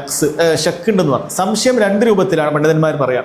ഒരാൾക്ക് 2 റക്കായത്താണോ 3 റക്കായത്താണോ അങ്ങനെ എത്ര റക്കായത്ത് എന്നുള്ള സംശയത്തിലാണുള്ളത്. അവിടെ പണ്ഡിതന്മാർ പറയുന്നു, ഒരാൾക്ക് എന്ത് ചെയ്യുക, നല്ലോണം ഒന്ന് ചിന്തിച്ചാൽ ഒരു ഗലബത്തും തന്നെ വരും. അതായത് നന്നായിട്ട് ചിന്തിച്ചാൽ ഇത് 2 ആണോ 3 ആണോ എന്ന് വരും. ഇതൊക്കെ ഹദീസിൽ വേറെ വന്ന സംഭവങ്ങളാണ്. അങ്ങനെ അയാൾക്ക് തോന്നുകയാണ് ഇത് 2 or 3 സംശയം, അല്ല 3 തന്നെയാണ്, ഏകദേശം ഉറപ്പ് 90% അയാൾക്ക് 3 ആണെന്ന് ഉറപ്പാണ്. അങ്ങനെ ഒരാൾക്ക് ഉറപ്പ് വന്നിട്ടുണ്ട് എങ്കിൽ അവൻ എന്ത് ചെയ്താൽ മതി? അവനെ സംബന്ധിച്ചിടത്തോളം സഹവിൻ്റെ സുജൂദ് സലാം വീട്ടിയതിന് ശേഷം അയാൾക്ക് ചെയ്താൽ മതി. അയാൾക്ക് ആ സഹവിൻ്റെ സുജൂദ് സലാം വീട്ടിയതിന് ശേഷം ചെയ്താൽ മതിയാകുന്നതാണ്. എന്നാൽ ഒരാൾക്ക് അങ്ങനെ ഉറപ്പില്ല, രണ്ടും ഒരേപോലെ, 2 ആണോ 3 ആണോ എന്ന് ഒരേപോലെ സംശയം, ഒരു കാര്യത്തിലേക്കും അയാളുടെ മനസ്സ് കൂടുതൽ ചായുന്നില്ല, 2 ആണോ 3 ആണോ എന്ന് ഒരുപോലെ ഉറപ്പ്, ഒരുപോലെ സംശയം. അപ്പോൾ പണ്ഡിതന്മാർ പറയുന്നത് ഏറ്റവും കുറഞ്ഞത് സ്വീകരിക്കുക, 2 ആണ് എന്ന് കരുതുക. എന്നിട്ട് എന്ത് ചെയ്യുക?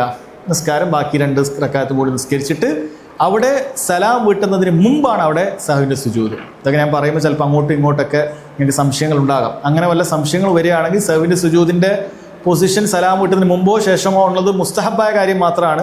നിസ്കാരം ശരിയാകും. സഹവിൻ്റെ സുജൂദ് ചെയ്യണം. പക്ഷേ സഹവിൻ്റെ സുജൂദ് ചെയ്യണം എന്ന് അറിഞ്ഞിട്ട് ഒരാൾ ചെയ്യാതിരുന്നാൽ നിസ്കാരം തെറ്റിപ്പോകും. കാരണം വാജിബായ കാര്യം മനഃപൂർവ്വം ഉപേക്ഷിച്ചാൽ നിസ്കാരം ബാത്തിലായി. അപ്പോൾ മനഃപൂർവ്വം അല്ല, മറന്നിട്ട് വാജിബ് മറന്നു, പിന്നെ നിങ്ങൾ സഹവിൻ്റെ സുജൂദ് ചെയ്യൽ നിങ്ങൾക്ക് വാജിബായി. പക്ഷെ അത് മനഃപൂർവ്വം ഒരാൾ ഉപേക്ഷിച്ചാൽ അയാൾ നിസ്കാരം ബാത്തിലായിരിക്കും. എന്നാൽ അത് മറന്നുപോയാലും സഹവിൻ്റെ സുജൂദ് കൂടി മറന്നുപോയി എന്ന് വിചാരിക്കുക, പിന്നീട് ഒന്നും ചെയ്യാനില്ല. അപ്പോൾ വാജിബ് ഒരാൾ മറന്നു, സഹവിൻ്റെ സുജൂദ് കൂടി മറന്നു, പിന്നീട് ഒന്നും ചെയ്യാനില്ല. പക്ഷെ റുക്കിനുകൾ മറന്നാൽ അങ്ങനെയല്ല. റുക്കിനുകൾ മറന്നാൽ ഞാൻ നേരത്തെ പറഞ്ഞതുപോലെ ആ റുക്കിന് ചെയ്യുക തന്നെ വേണം. അതാണ് ആ 14 റുക്കിനിൻ്റെ പ്രത്യേകത. അത് ചെയ്യാതെ നിങ്ങൾക്ക് ആ നിസ്കാരം ലഭിക്കുകയില്ല എന്നതാണ് മനസ്സിലാക്കേണ്ടത്. ഇപ്പം എത്രയാണ് നമ്മൾ സഹവിൻ്റെ സുജൂദുമായിട്ടൊക്കെ ബന്ധപ്പെട്ട് മനസ്സിലാക്കേണ്ടത്. ഞാൻ ഏകദേശം ഇവിടെ വൈൻഡപ്പ് ചെയ്യുകയാണ്. കുറച്ച് ചോദ്യങ്ങളുണ്ട്, അത് പറ്റുന്ന ചോദ്യങ്ങളാണെങ്കിൽ വായിച്ചുത്തരം പറയാം. ഇവിടെ ഇരിക്കുന്ന ആളുകൾക്കും ഈ പറഞ്ഞ വിഷയവുമായി ബന്ധപ്പെട്ട ചോദ്യങ്ങളുണ്ട് എങ്കിൽ എന്ത് ചെയ്യുക, അവർക്ക് പറയാവുന്നതാണ്. ഞാൻ ഇതിലുള്ള ചില ചോദ്യങ്ങൾ വായിക്കുകയാണ്. ഒട്ടകത്തിൻ്റെ പാല് കുടിച്ചാൽ ഉളു മുറിയുമോ? ഇല്ല, ഒട്ടകത്തിൻ്റെ മാംസം കഴിച്ചാൽ മാത്രമേ ഉളു മുറിയുകയുള്ളൂ. അത് തന്നെ ഹംബലി മദ്ഹബിൽ ഒറ്റപ്പെട്ട അഭിപ്രായമാണ്. പക്ഷെ അതാണ് ഏറ്റവും ശരി, ഹദീസിൽ സ്ഥിരപ്പെട്ടിട്ടുള്ള കാര്യമാണ്. ബാക്കിയുള്ള മദ്ഹബുകളിലൊന്നും ആ വിഷയം ഉളു മുറിയുന്ന കാര്യമായി പരിഗണിക്കുന്നില്ല. അത് ഒട്ടകത്തിൻ്റെ മാംസം മാത്രമാണ്. ഇറച്ചിയോ അല്ലെങ്കിൽ ഒട്ടകം ഉള്ള ഭക്ഷണം പാലോ മറ്റെന്തെങ്കിലും കഴിച്ചാൽ കുഴപ്പമില്ല. ഹജ്ജ് ചെയ്യുന്ന കുട്ടികൾ ബാക്കി നിയമങ്ങളെല്ലാം ബാധ്യസ്ഥമാണ്. അവർ ഇഹ്റാമിൻ്റെ നിയമം. അപ്പോൾ അത്രയും ചെയ്യാൻ പറ്റുന്ന കുട്ടികളെ അത് ചെയ്യിപ്പിക്കേണ്ടതുള്ളൂ. ഇബ്നു ഉസൈമീൻ റഹിമഹുല്ലാഹ് പറയുന്നത് വളരെ ചെറിയ കുട്ടികളാണ്, 2 വയസ്സ് 3 വയസ്സാണ്. ഇഹ്റാം ചെയ്താൽ ഭയങ്കര പ്രയാസമാകുമെന്ന് തോന്നുകയാണെങ്കിൽ, പ്രത്യേകിച്ചും ഈ കാലഘട്ടത്തിൽ തിരക്ക്, അദ്ദേഹം 20 കൊല്ലം മുമ്പ് പറയാം, അത്തരം സാഹചര്യത്തിൽ അവർ ഇഹ്റാമിലേക്ക് പ്രവേശിപ്പിക്കേണ്ടതില്ല എന്നാണ്. കാരണം നിങ്ങൾക്ക് പ്രയാസമാവും.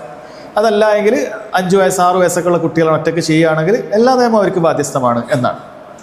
തയമ്മുമും വുളുവും ഇവ രണ്ടും കഴിയാത്ത സമയത്ത് എന്താണ് ചെയ്യേണ്ടത്? ബാംഗ്ലൂർ ബസ്സിൽ സുന്നത്ത് നിസ്കാരം. ബാംഗ്ലൂർ ബസ്സിൽ പല ആൾക്കാരും മുമ്പ് ഇങ്ങനത്തെ ഒരു ക്ലാസ്സിൽ ചോദിച്ചിട്ടുണ്ട്. കാരണം ബാംഗ്ലൂരിൽ നിന്ന് ഇശാ കഴിഞ്ഞിട്ട് കയറി ചിലപ്പോൾ ഫജ്ർ കഴിഞ്ഞിട്ടായിരിക്കും എത്തുക. അപ്പോൾ നമ്മൾ പരമാവധി നോക്കുക, അവർ പല സ്പോട്ടിലും നിർത്താറുണ്ട്. ആ നിർത്തുന്ന സമയത്ത് നമ്മൾ വുളു എടുക്കാൻ വേണ്ടി ശ്രദ്ധിക്കുക. ഇനി അങ്ങനെ സാഹചര്യമില്ല, സ്ത്രീകളാണ്, അങ്ങനെയുള്ള സാഹചര്യത്തിലല്ല നിൽക്കുന്നത്, അങ്ങനെ ഒരു ഓപ്പൺ സ്പേസിലാണ്, അവർക്ക് അങ്ങനെ വുളു എടുക്കാൻ പറ്റാന്നില്ലെങ്കിൽ ആ ഇറങ്ങിയ സാഹചര്യത്തിൽ തയമ്മുമെങ്കിൽ ചെയ്യുക. തയമ്മും ചെയ്യുക. വുളു എടുക്കാൻ പറ്റുന്ന സാഹചര്യത്തിലല്ലെങ്കിൽ തയമ്മും ചെയ്യുക. ഇനി അറിയാലോ, ബാംഗ്ലൂരിലൊക്കെ പോകുന്ന ആൾക്കാർക്ക് ഇനി അറിയാലോ, പോകുമ്പോൾ ചെറിയൊരു പാക്കറ്റിൽ കുറച്ചൊരു മണ്ണെടുത്താൽ മതി, വേറെ പ്രശ്നമൊന്നുമില്ല. തയമ്മും ചെയ്യുക. കുറഞ്ഞൊരു മണ്ണേ കൊണ്ട്, വലിയ ബക്കറ്റ് മണ്ണൊന്നും ആവശ്യമില്ല. ഒരു കയ്യിൽ ചെറിയ മണ്ണ്, അതൊരു പോക്കറ്റിൽ വെക്കുക. ഇതൊരു മുസ്ലിമിന് എപ്പോഴും ഉപയോഗിക്കാവുന്നതാണ്. എന്നിട്ട് എന്ത് ചെയ്യുക, നോട്ട്ബുക്കിലോ എന്തെങ്കിലുമൊക്കെ അതിൽ മണ്ണ് തുറന്നു കഴിഞ്ഞാൽ അതിലേക്ക് ജസ്റ്റ് ഒന്ന് കൈ പ്രസ് ചെയ്യാം. വലിയ അടി അടിച്ചിട്ട് അപ്പുറത്തോടടുത്തും കണ്ണിലേക്ക് മണ്ണൊന്നും പാറിപ്പിക്കേണ്ട ആവശ്യമില്ല. ചെറുങ്ങനെ ഒന്ന് കൈ വെക്കുക, മുഖം ഒന്ന് തടവുക, കൈ തടവുക. ഇങ്ങനെ നമുക്ക് പ്രാക്ടിക്കലായിട്ട് ഒരുപാട് കാര്യങ്ങൾ ചെയ്യാൻ പറ്റും. വളരെ സിമ്പിളായിട്ടുള്ള കാര്യം. മണ്ണ് ചെറുങ്ങനെ ഒന്ന് കൈവെക്കുക. കാരണം ദീൻ എളുപ്പമാണ്, അള്ളാഹു സുബ്ഹാനഹു വ തആല പ്രയാസമാക്കിയിട്ടില്ല. അപ്പോൾ നമ്മൾ ബുദ്ധി ഉപയോഗിച്ചാൽ നമുക്ക് ഒരുപാട് കാര്യങ്ങൾ നമുക്ക് എളുപ്പത്തിൽ ചെയ്യാൻ പറ്റുന്ന കാര്യമാണ്. നമ്മൾ ചെറിയ കയ്യിൽ കൈവെക്കുക. നമ്മൾ എന്ത് ചെയ്യുക, ഇതിപ്പോൾ നേരത്തെ കഴിഞ്ഞു പോയതിനൊന്നും പറഞ്ഞ കാര്യമില്ല. ഇനിയുള്ള യാത്ര ചെയ്യുമ്പോൾ പല കാര്യം പ്ലാൻ ചെയ്ത് നമുക്ക് ചെയ്യാൻ പറ്റും. വണ്ടി അവിടെ നിർത്തുന്നത്, അപ്പോൾ അവിടെ ഇത്ര നേരം നിർത്തുന്നുണ്ട്, അപ്പോൾ നമുക്ക് വേണമെങ്കിൽ ആ സമയത്ത് നിന്നിട്ട് തന്നെ നിസ്കരിക്കാം. ഇരുന്നിട്ട് തന്നെ നിസ്കരിക്കാമെന്നൊന്നുമില്ല, യാത്രയിൽ നിന്നിട്ടാണ് നിസ്കരിക്കേണ്ടത്. അവിടെയൊക്കെ നമ്മൾ ബുദ്ധി ഉപയോഗിക്കുക, അവിടെയാണ് നമ്മൾ ബുദ്ധി ഉപയോഗിക്കേണ്ടത്. ചില ആളുകൾ ദീനിൻ്റെ നിയമം മറിച്ചിടാനാണ് ബുദ്ധി ഉപയോഗിക്കുക. അല്ല, ദീനിൻ്റെ നിയമം എങ്ങനെ നന്നായി ഉപയോഗിക്കാം അവിടെയാണ് ബുദ്ധി ഉപയോഗിക്കേണ്ടത്. അപ്പോൾ അവിടെ നമുക്ക് ഇപ്പോൾ ചില സ്റ്റേഷനിൽ ട്രെയിൻ 10 മിനിറ്റ് നിർത്തി, 20 മിനിറ്റ് നിർത്തും. അപ്പോൾ അവിടെ എത്തിക്കഴിഞ്ഞാൽ നമുക്ക് എന്ത് ചെയ്യാം, ഇളകി കളിക്കാത്ത രൂപത്തിൽ മുസല്ല വെച്ചിട്ട് നമ്മളതിൻ്റെ ഇടയിൽ നിസ്കരിക്കണമെങ്കിൽ നിസ്കരിക്കാം, പറ്റും. അപ്പോൾ ആ സാഹചര്യത്തിൽ നമുക്ക് അങ്ങനെയൊക്കെ നിസ്കരിക്കാം. ബസ്സിൽ ടോയ്ലറ്റ് ഇല്ലാത്തത് കാരണം മൂത്രം ഒഴിക്കാൻ ബുദ്ധിമുട്ടാണ്. അത് നിസ്കാരത്തെ ബാധിക്കുകയില്ല. മൂത്രം ഒഴിക്കാൻ മുട്ടിയിട്ടും ഒരാൾ നിസ്കരിക്കുന്നുണ്ടെങ്കിൽ അത് കറാഹത്താണ്, അത് ഹറാമാണെന്ന് പണ്ഡിതന്മാർ പറഞ്ഞിട്ടുണ്ട്. തീരെ നിൽക്കാൻ പറ്റാതെ ഒരാൾ മൂത്രയ്ക്കാനും മലമൂത്ര വിസർജനം നടത്തണം, എന്നിട്ട് ഒരു രക്ഷയില്ല, നിസ്കാരത്തിൽ ഖുശൂ പാടെ നഷ്ടപ്പെടുന്ന ഒരു അവസ്ഥയിലാണെങ്കിൽ ഹറാമാണെന്ന് ഇബ്നു ഹുസൈം റഹ്മത്തുള്ളാഹി പറഞ്ഞിട്ടുണ്ട്. അതല്ലെങ്കിൽ കറാഹത്താണ്. ഇവിടെ ആണെങ്കിൽ ഒരു ഹാജത്ത് വരുന്ന സമയത്ത് അവിടെ നമ്മുടെ ബാധ്യത നമുക്കെന്ത് ചെയ്യില്ല, നമ്മളായിട്ട് ചെയ്യുന്നതല്ല, അപ്പോൾ നമുക്കത് കുഴപ്പമില്ല എന്നാണ് പറയുന്നത്. വുളുവിൽ മൂക്ക് കഴുകേണ്ടത് എത്രത്തോളം ഏതുവരെ? മൂക്കിൻ്റെ അകത്തളങ്ങൾ നനയുക എന്നുള്ളതാണ് വാജിബ്. മൂക്കിൻ്റെ ഉള്ളിൽ നനഞ്ഞാൽ അത് വാജിബാണ്. എന്നാൽ തരിമൂക്കിലേക്ക് എത്തിക്കുക എന്നുള്ളത് മുസ്തഹബാണ്. നബി സല്ലല്ലാഹു അലൈഹി വസല്ലം പറഞ്ഞിട്ടുണ്ട്, ബാലിഗു ഫിൽ ഇസ്തിൻഷാഖ് ഇല്ലാ അൻ തകൂന സായിമ. നോമ്പുകാരനല്ലെങ്കിൽ നിങ്ങൾ എന്ത് ചെയ്യണം, മൂക്ക് ബാലിഗു മുകളിലേക്ക് തരിമൂക്കിലേക്ക് എത്തിക്കണം. പല ആളുകളും അത് ചെയ്യാറില്ല. പല ആളുകൾ ഇങ്ങനെ ചെറുങ്ങനെ ആക്കലാണ്. അത് ഷെയ്ഖ് സുലൈമാൻ റുഹൈലി റഹിമഹുല്ലാഹു പോലെ ആളുകൾ പറയുന്നുണ്ട്, സുന്നത്ത് എന്നതിലുപരി സിഹ്ഹിയായിട്ട് ആരോഗ്യപരമായിട്ട് പോലും ഒരുപാട് ഉപകാരമുള്ള കാര്യമാണത്. നമ്മൾ അത് വെച്ചിട്ടല്ല ചെയ്യുന്നത്, പക്ഷേ അത് അങ്ങനെയുള്ള ഹൈറുകളുണ്ട്. ദീനിൻ്റെ ഏതൊരു നിയമം ഒരു മുസ്ലിമിനെ സംബന്ധിച്ചിടത്തോളം അവൻ എല്ലാ ഹൈറുകളും കിട്ടുന്ന കാര്യമായിരിക്കും. അപ്പം അത് ചെയ്യുക.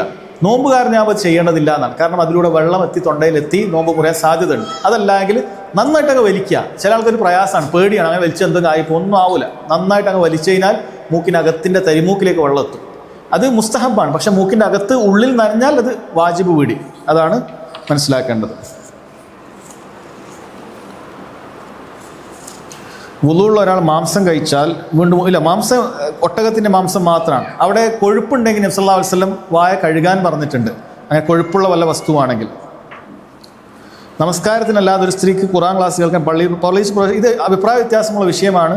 ബഹുഭൂരിപക്ഷം പണ്ഡിതന്മാരും പറഞ്ഞിരിക്കുന്നത് സ്ത്രീകൾക്ക്, ഹൈലുള്ള സ്ത്രീകൾക്ക് വഖഫ് ചെയ്ത സ്ഥലത്ത് പള്ളിയിൽ പ്രവേശിക്കാൻ പാടില്ല. അതുകൊണ്ട് അത്തരം പള്ളികളിൽ പുറത്തേക്ക് സംവിധാനം ഉണ്ടാക്കാൻ പറയുക, എന്നിട്ട് പുറത്തുനിന്ന് കേൾക്കുക, അതാണ് ചെയ്യേണ്ടത്. വുളു ഇല്ലാതെ ഖുർആൻ സ്പർശിച്ചാൽ തെറ്റുണ്ടോ? ഇതും അഭിപ്രായ വ്യത്യാസമുള്ള വിഷയമാണ്. വല്ലാഹു അലം, തെറ്റുണ്ട് എന്നാണ് മനസ്സിലാക്കുന്നത്. അത് മുസ്ഹഫിൻ്റെ കോപ്പി സ്പർശിച്ചാലാണ്. എന്നാൽ മൊബൈല് അത് പ്രശ്നമുള്ള കാര്യമല്ല. എന്നാൽ കയ്യിൽ ഗ്ലൗസ് വെച്ച സ്ത്രീകൾ മുസ്ഹഫ് സ്പർശിക്കുന്നതുകൊണ്ട് കുഴപ്പമില്ല എന്നുള്ളതാണ്. അത് വുളുവിൻ്റെ കാര്യം പറയുകയാണെങ്കിൽ പിന്നെ അടുത്ത ദിവസം ഹൈദിൻ്റെ കാര്യം പ്രത്യേകിച്ച് പറയേണ്ട ആവശ്യമില്ല. കാരണം അതിനേക്കാളും വലിയ അശുദ്ധിയാണ്. അവരെ സംബന്ധിച്ചിടത്തോളം മുസ്ഹഫ് സ്പർശിക്കുക എന്നുള്ളത് പാടില്ല. മൊബൈലോ ടാബ്ലറ്റോ ഒക്കെ ഉപയോഗിക്കാവുന്നതാണ്. അതല്ലെങ്കിൽ ഗ്ലൗസ് ഉപയോഗിച്ചിട്ട് അവർക്ക് ചെയ്യാം. ഹെയർ കളർ ചെയ്താൽ വുളു മുറിയില്ല. വുളു മുറിയോ എന്നല്ല ചോദിക്കേണ്ടത്, വുളു ശരിയാകുമോ എന്നാണ് ചോദിക്കേണ്ടത്. കാരണം വുളു എടുത്തിട്ട് ഇപ്പോൾ ഹെയർ കളർ ചെയ്യുമ്പോൾ വുളു മുറിയുന്ന കാര്യം ഒന്നും സംഭവിക്കുന്നില്ലല്ലോ. അവിടെ വുളു മുറിയുന്ന കാര്യമല്ല. ചില ആളുകൾക്ക് ഉണ്ടാകുന്ന സംശയം അത് വുളു ശരിയാകുമോ എന്നാണ്, വെള്ളം ചേരുമോ എന്നാണ്. മിക്ക ഹെയർ കളറും യാതൊരു കുഴപ്പവും ഇല്ലാത്തതാണ്. സ്ത്രീകൾക്ക് ഹെയർ കളർ അത് അന്യപുരുഷന്മാരെ കാണിക്കാൻ ഉദ്ദേശിക്കുന്നില്ല എങ്കിൽ ചെയ്യാൻ അനുവദനീയവുമാണ്. അതൊരിക്കലും തന്നെ വുളുവിനെ ബാധിക്കുന്നില്ല. ഓൾഡ് ഏജ് ആയ ആളുകൾക്ക് നിസ്കാരം നിർബന്ധമുണ്ട്. ഒരാൾ ചെന്നിയെത്തുന്ന പ്രായമുണ്ട്, അതായത് ബുദ്ധി മറഞ്ഞു പോകുന്ന പ്രായം, എന്താണ് ചെയ്യുന്നതെന്ന് അറിയാത്തൊരു പ്രായം. അങ്ങനെയുള്ള അവസ്ഥയിൽ റസൂലുള്ളാഹി സ്വല്ലല്ലാഹു അലൈഹി വസല്ലം ദുആ ചെയ്തിട്ട് അങ്ങനെ എത്തിക്കാതിരിക്കാൻ. അപ്പം അങ്ങനെയുള്ള ആളുകൾക്ക് നിസ്കാരം നിർബന്ധമില്ല. കാരണം എന്താണ് ചെയ്യുന്നത് പറയുന്നത് അറിയില്ല, ബോധം നഷ്ടപ്പെട്ടുകൊണ്ടേയിരിക്കുന്ന ആളുകൾ. എന്നാൽ ബോധമുണ്ടെങ്കിൽ എത്ര പ്രായമുണ്ട്, 100 വയസ്സാണെങ്കിലും 150 വയസ്സാണെങ്കിലും ബോധമുണ്ടെങ്കിൽ നിസ്കാരം നിർബന്ധ ബാധ്യതയാണ്, യാതൊരു സംശയവും ഇല്ല. ഇശ വൈകിക്കുന്ന സുന്നത്താണല്ലോ, അതെ, അത് ജമാഅത്ത് പങ്കെടുക്കാത്ത ആളുകൾക്ക് സുന്നത്താണ്. ജമാഅത്ത് പള്ളിയിൽ നടന്നിട്ട് വീട്ടിൽ സുന്നത്ത് എന്ന് പറഞ്ഞ് വൈകിപ്പിക്കാൻ പാടില്ല. എന്നാൽ സ്ത്രീകളെ സംബന്ധിച്ചിടത്തോളം വൈകിപ്പിക്കാം. ഇനി ജമാഅത്ത് ഇല്ലാത്തൊരു സ്ഥലത്താണെങ്കിൽ അവർക്ക് നിസ്കാരം വൈകിപ്പിക്കൽ സുന്നത്താണ്. അത് ഒരുപാട് വൈകിപ്പിക്കലല്ല. ഇപ്പോൾ സാഹചര്യം പറയുകയാണെങ്കിൽ ഒരു 10-10:30 വരെയൊക്കെ ഒരാൾക്ക് ഇശ വൈകിപ്പിക്കുകയാണെങ്കിൽ അത് സുന്നത്താണ്. പക്ഷെ ഒരാൾ ഉറങ്ങിപ്പോകുമെന്ന് ഭയമുണ്ടെങ്കിൽ വൈകിപ്പിക്കരുത്, ജമാഅത്ത് നിസ്കാരം നഷ്ടപ്പെടും എന്നുണ്ടെങ്കിൽ വൈകിപ്പിക്കരുത് എന്നൊക്കെ പറയുന്നുണ്ട്. ആൾക്കുള്ള പെർഫ്യൂം യൂസ് ചെയ്യാൻ പറ്റും. അത് ഹറാമാണോ, ലഹരി എന്താ പറയുക, നജസാണോ അല്ലേ എന്നുള്ള അഭിപ്രായ വ്യത്യാസമാണ്. നജസല്ല എന്നുള്ളതാണ് ശരിയായ അഭിപ്രായം. അല്ലാഹു അലം. അതുകൊണ്ട് തന്നെ അത് ഉപയോഗിക്കുന്നതുകൊണ്ട് കുഴപ്പമില്ല.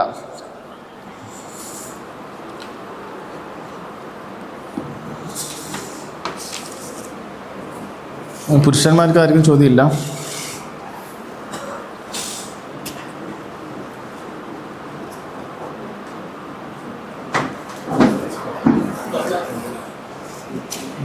ചോദിച്ചോളൂ.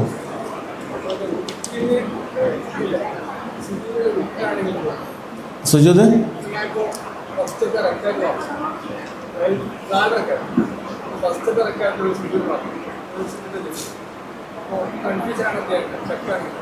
ഷെക്കാണെങ്കിൽ, അതായത് ആ സുജൂദ് ചെയ്തിട്ടുണ്ടോ ഇല്ലയെന്ന് ഷെക്കാണ്. ഞാൻ പറഞ്ഞ ഷെക്കിൽ രണ്ടവസ്ഥയാണ്. ഒന്ന് ശരിക്കും ചിന്തിച്ച് നോക്കുക, എന്നിട്ട് നമുക്ക് ഏതെങ്കിലും ഒന്ന് തർജീഹ് ചെയ്യാൻ പറ്റുമോ നോക്കുക, അത് ഉണ്ടോ ഇല്ല എന്നുള്ളത്. എങ്ങനെയും രക്ഷയില്ല, നമുക്ക് സംശയം തന്നെ ബാക്കി നിൽക്കുകയാണെങ്കിൽ ആ സുജൂദ് ചെയ്തിട്ടില്ല എന്ന് കണക്കാക്കുക. എന്ന് വെച്ചാൽ ആ റക്കായത്ത് നമുക്ക് നഷ്ടപ്പെട്ടതുപോലെ കണക്കാക്കുക. കാരണം ഒരു സുജൂദ് നഷ്ടപ്പെട്ടു ഈക്വൽ ടു ഒരു റക്കായത്ത് നഷ്ടപ്പെട്ടു എന്നാണ്. അപ്പോൾ ഒരു റക്കായത്തും കൂടെ എക്സ്ട്രാ നിസ്കരിക്കുക. എന്നിട്ട് അവസാനം സഹവിൻ്റെ സുജൂദ് ഇങ്ങനെ ഒരു അവസ്ഥയിൽ സലാം വീട്ടുന്നതിന് മുമ്പ് ചെയ്യുക.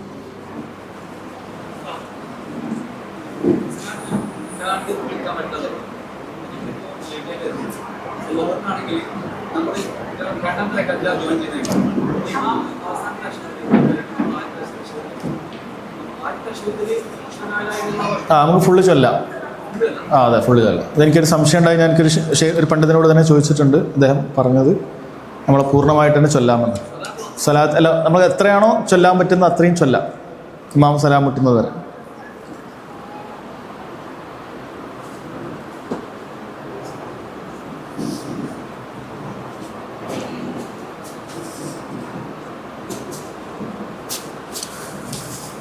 ഇതന്നെ തീരും തോന്നുന്നില്ല. ഉംറയിലെയും ഹജ്ജിലെയും ത്വാഫിൽ എങ്ങനെയാണ് അന്യപുരുഷന്മാർ നിക്കാബ് ധരിക്കുക എന്നുള്ളത് ഇഹ്റാമിൽ നിഷിദ്ധാണ്. ഇഹ്റാമിൽ നിക്കാബ് ധരിക്കാൻ പാടില്ല, കൈയുറയും ധരിക്കാൻ പാടില്ല. എന്നാൽ ഇഹ്റാമിൽ മുഖം മറക്കാവുന്നതാണ്. നിക്കാബ് ധരിക്കുന്നതും മുഖം മറക്കുന്നതും രണ്ടാണ്. ഷെയ്ഖ് ഇബ്നു ഉസൈമീൻ റഹിമഹുല്ല വളരെ കൃത്യമായി പറഞ്ഞിട്ടുണ്ട്. സൗദി അറേബ്യയിൽ ഉന്നത പണ്ഡിത സഭ ഈ വിഷയത്തിൽ വളരെ കൃത്യമായി ഫത്വ നൽകിയിട്ടുണ്ട്. രണ്ടും രണ്ടാണ്. ഉദാഹരണത്തിന് കാല് മറക്കുന്നത് വേറെയാണ്, സോക്സ് ധരിക്കുന്നത് വേറെയാണ്.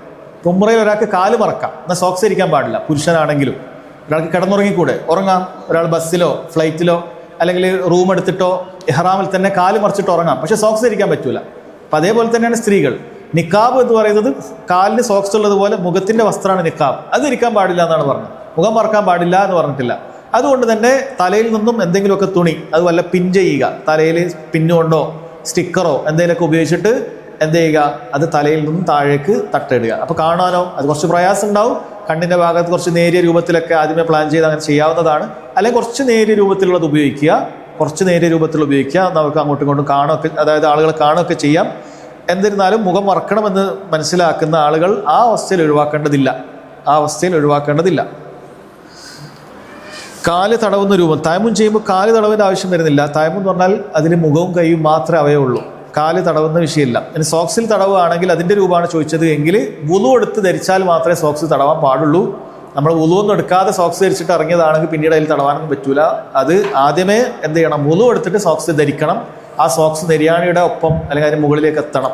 ആംഗിൾ സോക്സ് ധരിക്കുന്ന ആൾ ശ്രദ്ധിക്കണം. നെര്യാണി കാണുന്നുണ്ടെങ്കിൽ അത് പ്രശ്നമാണ്. അതിന് മേലേക്ക് എത്തണം. എങ്കിൽ സോക്സിൻ്റെ മുകൾ ഭാഗം മാത്രം, അടിയൊന്നും ആവശ്യമില്ല. ചില താബിയങ്ങളിൽ നിന്ന് മറ്റോ അങ്ങനെ അഭിപ്രായപ്പെട്ടിട്ടുണ്ട്. എന്നാൽ ഏറ്റവും കൂടുതൽ ശരിയായി മനസ്സിലാകുന്ന അല്ലാഹു അലം, അതിൻ്റെ മുകളിൽ മാത്രം തടവിയാൽ മതിയാകുന്നതാണ്.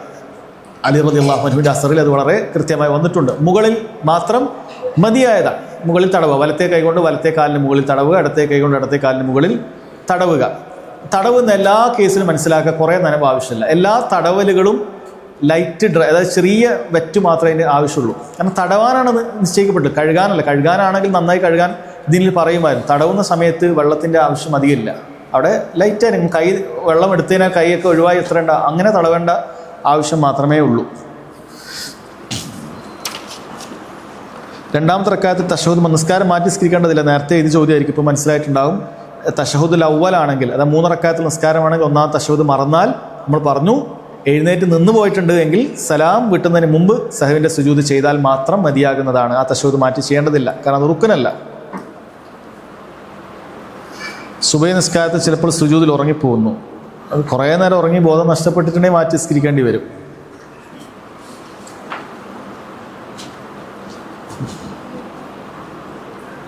വുളുവിൽ മൂക്കും വായയും ഒരുമിച്ച് ചെയ്യുക എന്നുള്ളത് അത് നിർബന്ധമല്ല. വേറെ വേറെ ചെയ്താലും മതി. ആദ്യം വായ കഴുകി, പിന്നെ മൂക്ക് കഴുകി, പിന്നെ മുഖം കഴുകി, എങ്ങനെയും ചെയ്യാം. ഒരുമിച്ച് ചെയ്യുക എന്നുള്ളത് വേണമെന്നില്ല. എങ്ങനെ ചെയ്താലും അത് ശരിയാകുന്നതാണ്. എന്ത് തന്നെയാലും കൈ കഴുകുന്നതിന് മുമ്പ് മുഖം അതായത് കൈ മുട്ടുൾപ്പെടെ കഴുകുന്നതിന് മുമ്പ് മുഖം കഴുകുക എന്നുള്ളത് ചെയ്താൽ മതി.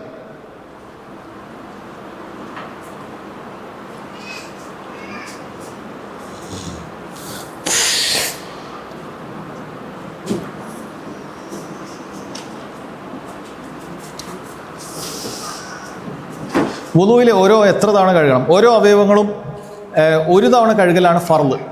അതായത് എല്ലാ അവയവം ഒരു തവണ കഴുകിയാൽ തന്നെ അതായത് വുളു ശരിയാണ്, അതിൽ യാതൊരു കുഴപ്പമില്ല. ഒരാൾ ഒറ്റ തവണ കഴുകുന്നുള്ളൂ. ഇപ്പോൾ വെള്ളം കുറവാണ്, ചില സാഹചര്യത്തിൽ അങ്ങനെ വരാം. അത് അവിടെ നമുക്ക് നേരത്തെ പറഞ്ഞ ബുദ്ധിപരമായി ഉപയോഗിക്കും. ഒരാളുടെ കയ്യിൽ ഒറ്റ കുപ്പി വെള്ളമേ ഉള്ളൂ, 3 ആളുണ്ടെന്ന് വിചാരിക്കുക. അപ്പോൾ ഒരാൾ തന്നെ 3 പ്രാവശ്യമൊക്കെ ഇരുന്ന് കഴുകി കഴിഞ്ഞാൽ ചിലപ്പോൾ അടുത്ത ആൾക്ക് വെള്ളം കിട്ടൂല. അപ്പോൾ എന്ത് ചെയ്താലും മതി, ഓരോരുത്തരും കുറച്ച് നബി സല്ലല്ലാഹു അലൈഹി വസല്ലം ഒരു മുദ്ദിൽ വുളു എടുത്തിട്ടുണ്ട്. ഒരു മുദ്ദ് എന്ന് പറഞ്ഞാൽ 2 കൈകൾ ഇങ്ങനെ ചേർത്ത് പിടിച്ചാൽ എത്ര ഇട്ടുക, അതാണ് ഒരു മുദ്ദ്. കഴുകുക എന്ന് പറഞ്ഞു കഴിഞ്ഞാൽ ആ കഴുകേണ്ടത് വെള്ളം നനഞ്ഞിങ്ങനെ തുള്ളി പുറത്തേക്ക് പോകുക എന്നത് മതി. തടവിയാൽ പോരാ. വെറ്റ് ടിഷ്യൂ എടുത്തിട്ട് തടവിക്കഴിഞ്ഞാൽ വുളു ശരിയാവുകയില്ല. കാരണം വുളുവിൽ മസ്ഹല്ല ഗസ്ലാണ്, കഴുകണം. കഴുകത്തിൻ്റെ നിബന്ധനയാണ് വെള്ളം നമ്മുടെ അവയവം വിട്ട് പുറത്തേക്ക് തുള്ളിയായി പോകണം. കുറഞ്ഞ അവസ്ഥയിൽ പോയാൽ കുറേ നേരം ടാപ്പിൽ വെക്കേണ്ട ആവശ്യമില്ല. അപ്പോൾ ഒരു വെള്ളം കുറച്ചെടുത്താൽ തന്നെ നമുക്ക് വുളു എടുക്കാം. അപ്പോൾ ഓരോ പ്രാവശ്യം കഴുകാൻ അത് മാത്രമേ ഫർളുള്ളൂ. തലതടവലിൽ എപ്പോഴും ഒന്നേ ഉള്ളൂ. എന്നാൽ ബാക്കിയുള്ള അവയവങ്ങളിൽ 2ഓ 3ഓ പ്രാവശ്യം ചെയ്യൽ സുന്നത്താണ്. നബി സല്ലല്ലാഹു അലൈഹി വസല്ലം ചില സമയത്ത് 1 പ്രാവശ്യം ചെയ്തതായിട്ട് ഹദീസിൽ വന്നിട്ടുണ്ട്. ചില സമയത്ത് ഓരോ അവയവങ്ങളും തലയൊഴികെ 2 പ്രാവശ്യം ചെയ്തതായിട്ട് സുന്നത്തിൽ വന്നിട്ടുണ്ട്. ചില പ്രാവശ്യത്തിൽ 3 പ്രാവശ്യത്തിലായി വന്നിട്ടുണ്ട്. 3-ലധികം ചെയ്യുക എന്നുള്ളത് പാടില്ല എന്ന് പറഞ്ഞിട്ടുണ്ട്. ആരെങ്കിലും അതിലധികം വർദ്ധിപ്പിച്ചാൽ ഫഖദ് അസാ, അവിടെ മോശമാണ് ചെയ്തത് എന്ന് വന്നിട്ടുണ്ട്. അപ്പോൾ 2 പ്രാവശ്യമൊക്കെ മനഃപൂർവ്വം തന്നെ ചെയ്യാം, യാതൊരു കുഴപ്പമില്ല. ഒരാൾ ഒരു വുളു എടുത്തു, ഉടനെ തന്നെ ഒരു വുളു മുറിഞ്ഞു കഴിഞ്ഞ ശേഷം പിന്നെ ഓരോ പ്രാവശ്യം വുളു എടുത്താൽ മതി. ഇനി അങ്ങനെ ചെയ്താൽ മതി, അത് യാതൊരു കുഴപ്പമുള്ള കാര്യമല്ല. 3 പ്രാവശ്യം അല്ലെങ്കിൽ 2 പ്രാവശ്യം എന്നുള്ളത് സുന്നത്താണ്, ഒറ്റ പ്രാവശ്യമാണ് ഫർളായിട്ടുള്ളത് എന്ന് മനസ്സിലാക്കുക. ഇനി സോക്സ് തടവുന്നത് പോലെയല്ല, നമ്മൾ മുറിവോ മറ്റോ ഒക്കെ വന്നിട്ട് നമ്മൾ പ്ലാസ്റ്റർ ധരിക്കും. പ്ലാസ്റ്റർ ധരിക്കുമ്പോൾ വുളു എടുത്തിട്ട് തന്നെ ധരിക്കണം എന്നില്ല. നമ്മൾ സോക്സ് ധരിക്കുമ്പോൾ വുളു എടുത്ത് ധരിക്കണം എന്നാണ്. കാരണം പ്ലാസ്റ്റർ നമ്മൾ ഉദ്ദേശത്തിൽ നടക്കുന്നതല്ല. കൈയൊക്കെ വീണ് പൊട്ടിയാൽ ചിലപ്പോൾ പോയി ഹോസ്പിറ്റലിൽ കൊണ്ടുപോയി കെട്ടും. അപ്പോൾ അത് വുളു എടുത്തിട്ട് തന്നെ ധരിക്കണം എന്നില്ല, അല്ലാതെ തന്നെയാണ് ധരിക്കുക. അപ്പം അങ്ങനെ ധരിച്ചു കഴിഞ്ഞാൽ തടവുന്ന സമയത്ത് ഏത് അവയവത്തിലാണ്, വുളുവിൻ്റെ അവയവത്തിലാണെങ്കിൽ അങ്ങനെ ആ ഭാഗം എത്തുമ്പോൾ അതല്ലാത്ത ഭാഗം കഴുകിയിട്ട് ആ ഭാഗം എത്തുമ്പോൾ അവിടെ പൂർണ്ണമായി തടവുക. കൈ ആണെങ്കിൽ മേലെ മാത്രം തടവിയാൽ പോരാ, കൈ പൂർണ്ണമായിട്ട് തടവുക, നേരിയ അളവിൽ തടവിയാൽ മതി. എന്നിട്ട് ഫർദിൻ്റെ ഭാഗങ്ങൾ മുമ്പിലോ ബാക്കിലോ ബാക്കിയുണ്ടെങ്കിൽ അവിടെയൊക്കെ കഴുകുക തന്നെ ചെയ്യുക. അതാണ് ചെയ്യേണ്ടത്. അത് പരിധിയൊന്നുമില്ല. സോക്സൊക്കെ നാട്ടുകാർക്ക് ഒരു ദിവസമാണ്, യാത്രക്കാർക്ക് 3 ദിവസം. ഇത് എപ്പോഴാണോ അയക്കുന്നത് അതുവരെ ഇത് ഉപയോഗിക്കാവുന്നതാണ്.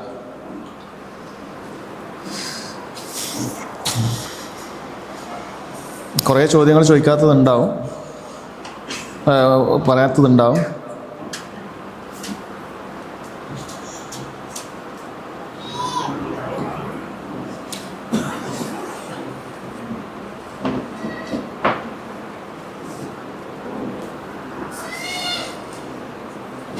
യാത്രയിൽ നിസ്കരിക്കുമ്പോൾ ളുഹറിൻ്റെ കൂടെ അസർ നിസ്കരിക്കുമ്പോൾ എത്ര യാത്രയാണെങ്കിൽ, അതായത് യാത്ര ഒരു നാട്ടിൽ ഒരു സ്ഥലത്തേക്ക് പോകുന്നത് യാത്ര എന്ന് പറയുന്നുണ്ട്. അതല്ലെങ്കിൽ 80 കിലോമീറ്റർ കഴിഞ്ഞാൽ യാത്രയാണ്. ഇതാണ് ഷെയ്ഖ് സുലൈമാൻ റുഹൈലി ഹഫ്ളുള്ള പോലുള്ള പല പണ്ഡിതന്മാരും സ്വീകരിച്ചിട്ടുള്ള നിലപാട്.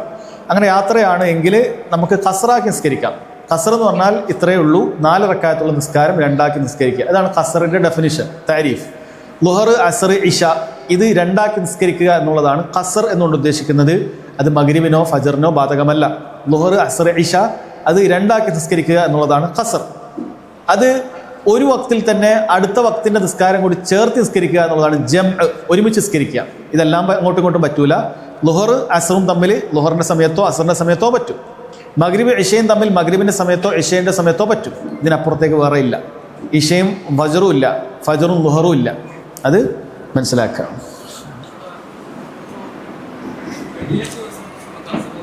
വെള്ളിയാഴ്ച ദിവസത്തിൽ അസർ ജുമയുടെ കൂടെ നിസ്കരിക്കാൻ പാടില്ല എന്നാണ് ലജ്നത്ത് ദായിമയുടെ പോലെയുള്ള പല പണ്ഡിതന്മാരുടെ അഭിപ്രായം. കാരണം നബി സല്ലല്ലാഹു അലൈഹി വസല്ലം ഒരിക്കലും ജുമാൻ്റെ കൂടെ എന്ത് ചെയ്തിട്ടില്ല, അസർ ജമ്മാക്കിയിട്ടില്ല. ഇബാദത്തുകൾ തൗഖീഫിയാണ്. നബി സല്ലല്ലാഹു അലൈഹി വസല്ലം ചെയ്തതേ ചെയ്യാൻ പറ്റുള്ളൂ, നമുക്ക് ഖിയാസ് ചെയ്യാൻ പറ്റൂല എന്നതിനാൽ പല പണ്ഡിതന്മാരും പറഞ്ഞിട്ടുള്ളത്, ബഹുഭൂരിപക്ഷം പറഞ്ഞിട്ടുള്ളത് ജുമാ ദിവസം ജുമാ നിസ്കാരത്തിൻ്റെ കൂടെ അസറിനെ ജമ്മ് ചെയ്യാൻ പാടില്ല. അതുകൊണ്ട് വെള്ളിയാഴ്ച 2:30 മറ്റോ ട്രെയിനുള്ള ആളുകൾ പിന്നെ ട്രെയിനിൽ നിന്നോ അല്ലെങ്കിൽ എത്തിയ സ്ഥലത്തുനിന്നോ അസർ നിസ്കരിക്കുക എന്നുള്ളതാണ് ചെയ്യേണ്ടത്. ബാങ്ക്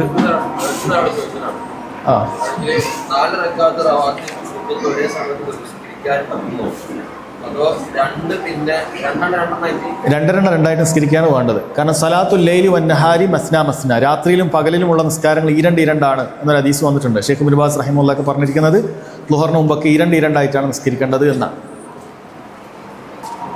ബാങ്കിന് ശേഷം ഇൻഷാ അല്ലാഹ് ചില കാര്യങ്ങൾ കൂടി പറയാനുണ്ട്, എന്നിട്ട് പിരിയാം. നിസ്കാരത്തിന് 10 മിനിറ്റേ സമയമുള്ളതുകൊണ്ട് ചെറിയ 2-3 മിനിറ്റിൽ ചില കാര്യങ്ങൾ പറഞ്ഞ് അവസാനിപ്പിക്കുകയാണ്. അൽഹംദുലില്ലാഹ് നമ്മൾ കുറഞ്ഞ സമയത്തിൽ നമ്മൾ വിഷയങ്ങൾ കവർ ചെയ്തിട്ടുണ്ട്. എന്നിരുന്നാലും ഈ പറയുന്ന ഓരോ വിഷയങ്ങളും വളരെ വിശദീകരിച്ച് മനസ്സിലാക്കേണ്ടതായ കാര്യങ്ങളൊക്കെ ഉണ്ടാകും. ഇൻഷാ അല്ലാഹ് നമുക്ക് തുടർ പഠനം സാധ്യമാണ്. ഇങ്ങനെയുള്ള ക്ലാസ്സുകൾ നമുക്ക് ഇനിയും ഇൻഷാ അല്ലാഹ് നമുക്ക് താല്പര്യം ഉണ്ടെങ്കിൽ നമുക്കത് വെക്കാവുന്നതാണ്. വ്യത്യസ്ത സ്ഥലങ്ങളിൽ നിന്നും ആളുകൾ ഉണ്ടാകും. നിങ്ങളുടെ ക്ലാസ്സുകളിലും നിങ്ങളുടെ നാടുകളിലും ഇതേപോലെ ദീനിൻ്റെ മജ്ലിസുകൾ സംഘടിപ്പിക്കാനുള്ള പരിശ്രമം നിങ്ങളുടെ ഭാഗത്തു നിന്നുണ്ടാകണം. ചിലപ്പോൾ ഇത്ര ആളുകൾ ഉണ്ടായിക്കൊള്ളണമെന്നില്ല. എന്നിരുന്നാലും നമ്മുടെ ഒരു ബാധ്യതയിൽ പെട്ടതാണ്. നമ്മൾ നന്നായി പഠിക്കുക, അത് കുറഞ്ഞതാണെങ്കിലും നമ്മൾ ചുറ്റുമുള്ള ആളുകളിലേക്കും എത്തിക്കുക. നമ്മളൊപ്പമുള്ള മുസ്ലിമീങ്ങൾ ഉണ്ട്, അവർ പലരും അറിവില്ലാത്ത ആളുകൾ അറിവില്ലാത്ത പല കാര്യങ്ങളും ചെയ്തു കൂട്ടുന്നുണ്ട്. പ്രത്യേകിച്ചും ഈ കാലഘട്ടത്തിൽ ഷെയ്ഖ് ഇബ്നു ബാസ് റഹിമഹുല്ലാഹി പോലെ പണ്ഡിതന്മാർ പറയുന്നുണ്ട്, ഓരോ വ്യക്തിയുടെ മേലും ഏതാണ്ട് ബാധ്യത പോലെയാണ് ഈ ദീൻ എത്തിക്കുക എന്നുള്ളത്. കാരണം സാധാരണഗതിയിൽ ദീൻ എത്തിക്കുക എന്നുള്ളത് ഫർള് കിഫായയാണ്. ഒരു സമൂഹത്തിൽ ഒരാളോ രണ്ടാളോ ഈ ദീന് പ്രചരിപ്പിക്കാനുണ്ടായാൽ അത് മതിയായതാണ്. പക്ഷേ 10-20 കൊല്ലം മുമ്പ് അദ്ദേഹം പറയാണ്, ഇന്ന് ഏതാണ്ട് എല്ലാവരുടെ മേലും ബാധ്യത ആയതുപോലെ ആയിട്ടുണ്ട്. കാരണം അറിവില്ലാത്ത ആളുകളുടെ നമ്മുടെ അതിൻ്റെ റേഷ്യോ നോക്കിയാൽ അത്രയും കൂടുതലാണ്. ഒരാൾക്ക് 100-1000 ആൾക്കാർ അറിയാത്തതാണ്, ഒരാൾ പഠിച്ചിട്ടുണ്ടെങ്കിൽ അതിനപ്പുറത്തേക്ക് 1000-10,000 ആൾക്കാർ പറ്റാത്ത ആൾക്കാരാണ്. അപ്പോൾ എല്ലാവരും നമ്മൾ ഈ ക്ലാസ്സിൽ കൂടി എല്ലാവരും കൂടി ഇതിന് പരിശ്രമിച്ചാൽ പോലും അത് മതിയാവുകയില്ല. അതുകൊണ്ട് ഓരോരുത്തരും നമ്മൾ പഠിക്കുക, നമ്മുടെ ജീവിതത്തിൽ പകർത്തുക, നമ്മുടെ നാട്ടിലൊക്കെ സാധിക്കുന്നത് പോലെ. നമ്മൾ അറിവില്ലാത്ത പല കാര്യങ്ങളും സംസാരിക്കണമെന്നൊന്നുമല്ല, നമുക്ക് ചെയ്യാൻ പറ്റുന്ന കാര്യം ഉണ്ടാവും. ഒരു പരിപാടി വെക്കാൻ നമുക്ക് പറ്റും, നമ്മൾ പഠിച്ച ചില കാര്യങ്ങൾ പറഞ്ഞു കൊടുക്കാൻ പറ്റും, നമ്മൾ മനസ്സിലാക്കിയ കാര്യങ്ങൾ പറഞ്ഞു കൊടുക്കാൻ പറ്റും. അങ്ങനെ ആളുകളിലേക്ക് എത്തിക്കാനുള്ള പരിശ്രമം നമ്മുടെ ഭാഗത്തു നിന്ന് ഉണ്ടാകണം എന്നതുകൂടി ഓർമ്മപ്പെടുത്തുകയാണ്. ഇൻഷാ അല്ലാഹ് ഇതേപോലെ റമദാൻ വരുന്നതിന് മുമ്പ് അതുമായി ബന്ധപ്പെട്ട മസലകൾ ചർച്ച ചെയ്യാനും ഒന്ന് ഒരുമിച്ച് കൂടണം ഇൻഷാ അല്ലാഹ് ഉദ്ദേശിക്കുന്നുണ്ട്. അതുപോലെ തുടർ പഠനത്തിന് അതിന് താല്പര്യമുള്ള ആളുകൾക്ക് പ്രത്യേകം മജ്ലിസുകൾ സംഘടിപ്പിക്കണം. അതായത് ദീന് കുറച്ച് ആഴത്തിൽ പഠിക്കാൻ ആഗ്രഹിക്കുന്നവർക്ക് സംഘടിപ്പിക്കണം എന്നുള്ള ഒരു ഉദ്ദേശവും നമുക്കുണ്ട്. അത് കൂടി അറിയിക്കുകയാണ്. അല്ലാഹു സുബ്ഹാനഹു വ തആല ഇതിനു വേണ്ടി പരിശ്രമിച്ച മുഴുവൻ ആളുകൾക്കും അല്ലാഹു തക്കതായ പ്രതിഫലം നൽകുമാറാകട്ടെ. ഇതിനുവേണ്ടി ഇതിൻ്റെ എല്ലാ സജ്ജീകരണങ്ങൾക്കും വേണ്ടി ഒരുപാട് ആളുകൾ പരിശ്രമിച്ചിട്ടുണ്ട്, ഒരുപാട് ദിവസങ്ങൾ പരിശ്രമിച്ചിട്ടുണ്ട്. അല്ലാഹു തആല തക്കതായ പ്രതിഫലം അവർക്ക് നൽകുമാറാകട്ടെ.